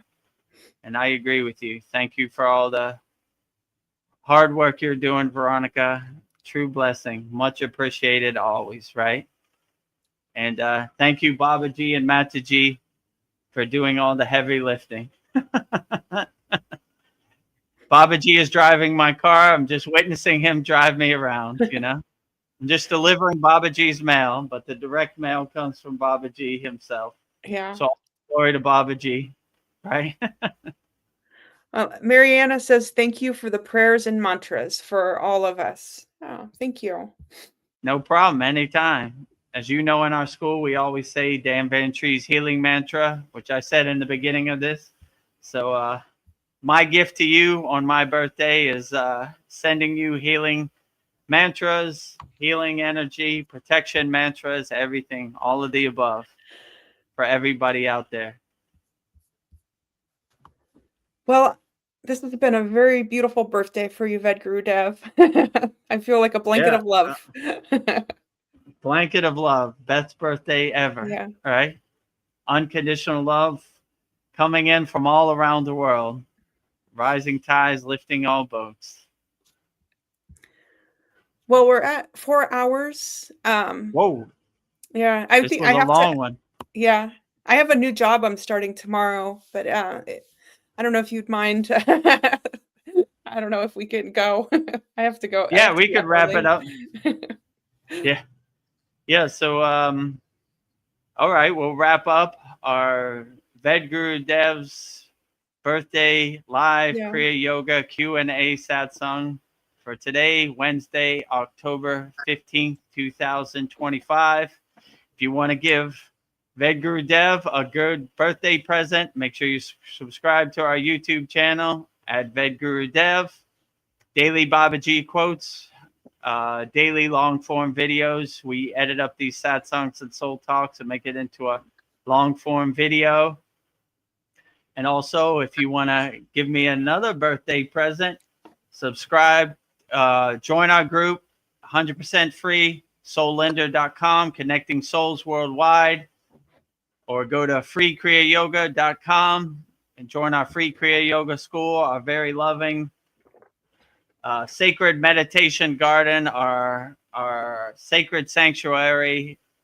Learn Kriya Yoga for free with over 800 like-minded Kriya yogis and yoginis practicing Kriya Yoga 100% free. And if you want to master the supreme science of Kriya Yoga and learn the advanced techniques, go to kriyayogamasterclass.com. Join me, Veronica, Tony, Paul, Mariana, Darren, all of our 72 Kriya Yoga School Masterclass members practicing Kriya Yoga wholeheartedly. Money back guarantee. Yes. So I guess with that said, we'll wrap up our October 15th Vedgurudev's birthday live Kriya Yoga Q&A satsang. I just want to say one thing before we go. Go ahead. I just want to thank everyone that joined us for tonight's satsang to celebrate Vedguru's birthday. This is the second year in a row that we've celebrated your birthday, Vedgurudev, and I feel truly blessed to be here to celebrate it with you. And I just want to say that I'm feeling happy, happy, happy. So thank you for being our guru. Thank you for everything you do, Veronica. Much greatly appreciated always. And thank you for all your kind words, Tony. Greatly appreciated. Thank you to all of our members in our Kriya Yoga School Masterclass and everybody who tuned in to our live stream today, October 15th, 2025. Thank you for all your great questions and all your great insights and all your great energy. Much appreciated. So if you, like I said, you want to start practicing Kriya Yoga, give me a birthday present, subscribe to our YouTube channel, watch as many videos as you can. We're like 600 more watch hours to being monetized. So watch as many videos as you can. If you want to see if you resonate with Kriya Yoga, go to soullender.com or freekriyayoga.com and join our free Kriya Yoga school or Making Soul Connections. There's a map tab and you click on it and you can see where people are practicing Kriya Yoga around your area. And like I said, if you want to master the supreme science of Kriya Yoga, join our very loving Kriya Yoga School Masterclass community. Go to kriyayogamasterclass.com.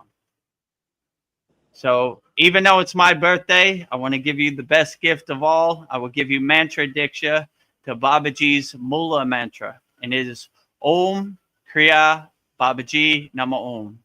So anytime you're going through something and you want Babaji's direct phone number to help you overcome, just say this mantra, Om Kriya Babaji Nama Om, and Veronica would say it so beautifully right now. Om Kriya Babaji Nama Om.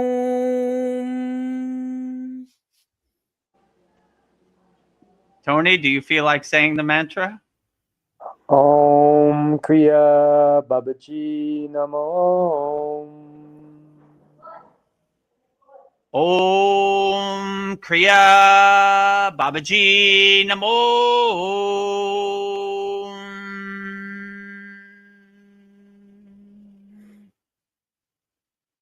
So like Paul said earlier, I will say Loka Samasta Sukhino Bhavantu 3 times, sending freedom, peace, harmony, and love to all people all around the world, or whatever dimension or place of existence they are, sending loving energy unconditionally to them 3 times. Loka Samasta Sukhino Bhavantu, Loka Samasta Sukhino Bhavantu, Loka Samasta Sukhino Bhavantu. And I will also give you mantra diksha for the Kavacham shield mantra, giving you a shield, a sword, and protection, protecting everybody in our live stream from the Maya delusional world. 3 times. Om Brahma Vishnu Maheshwaraha Savadanti Mantra Devata Susenana Pala Rakshaka Hayom Pat Swaha. Om Brahma Vishnu Maheshwaraha Savadanti Mantra Devata Susenana Pala Rakshaka Hayom Pat Swaha. Om Brahma Vishnu Maheshwaraha Savadanti Mantra Devata Susenana Pala Rakshaka Hayom Pat Swaha. And lastly, we will sing the Shanti Universal Peace Mantra, sending peace and love to all people all around the world. And Veronica will sing it so beautifully right now. Om Shanti, Shanti, Shanti. Shalom. Sat Nam Sadhu Tao Em. Spirit Swami Kami Amen Amen. Umen Selah Hom. Om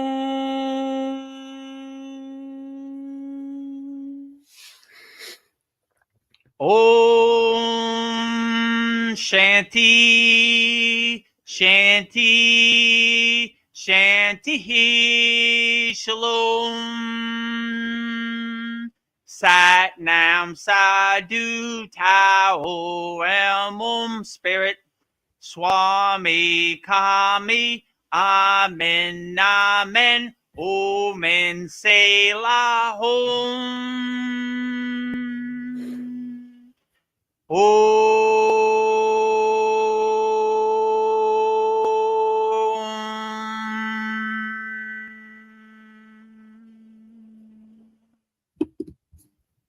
Namaste, I'm Vedagurudev, and today I'm going to share a proven spiritual system that's already helped thousands experience deep transformation. When you join the Kriya Yoga School Masterclass, here's exactly what you'll get. Weekly deep dive classes, Saturday at 11 a.m. Eastern Standard Time. Bi-monthly Holy Fire Yagna ceremonies to clear energetic blocks. Weekly Satsangs and Q&A, Wednesdays at 9 p.m. Eastern Standard Time. Instant access to over 200 plus on-demand classes on asanas, pranayama, mantra japa, and meditation. Direct VIP access to me for daily mentorship and support. This is not just information, it's direct transmission, guidance, and transformation. Thousands have already said yes to the Kriya Yoga path. And if you're here now, something inside you is ready too. Click the Join Now button below, choose your membership, and begin your journey to inner freedom today. See you inside the Kriya Yoga School Masterclass.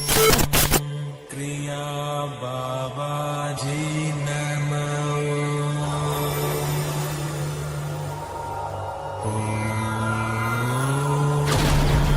Kriya Babaji Namo.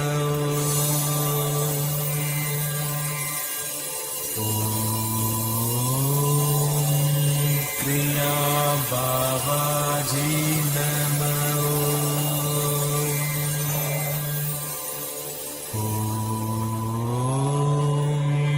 Kriya Babaji Namo.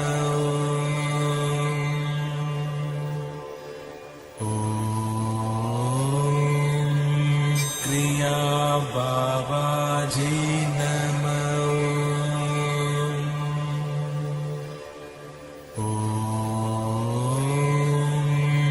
Kriya Babaji Namo.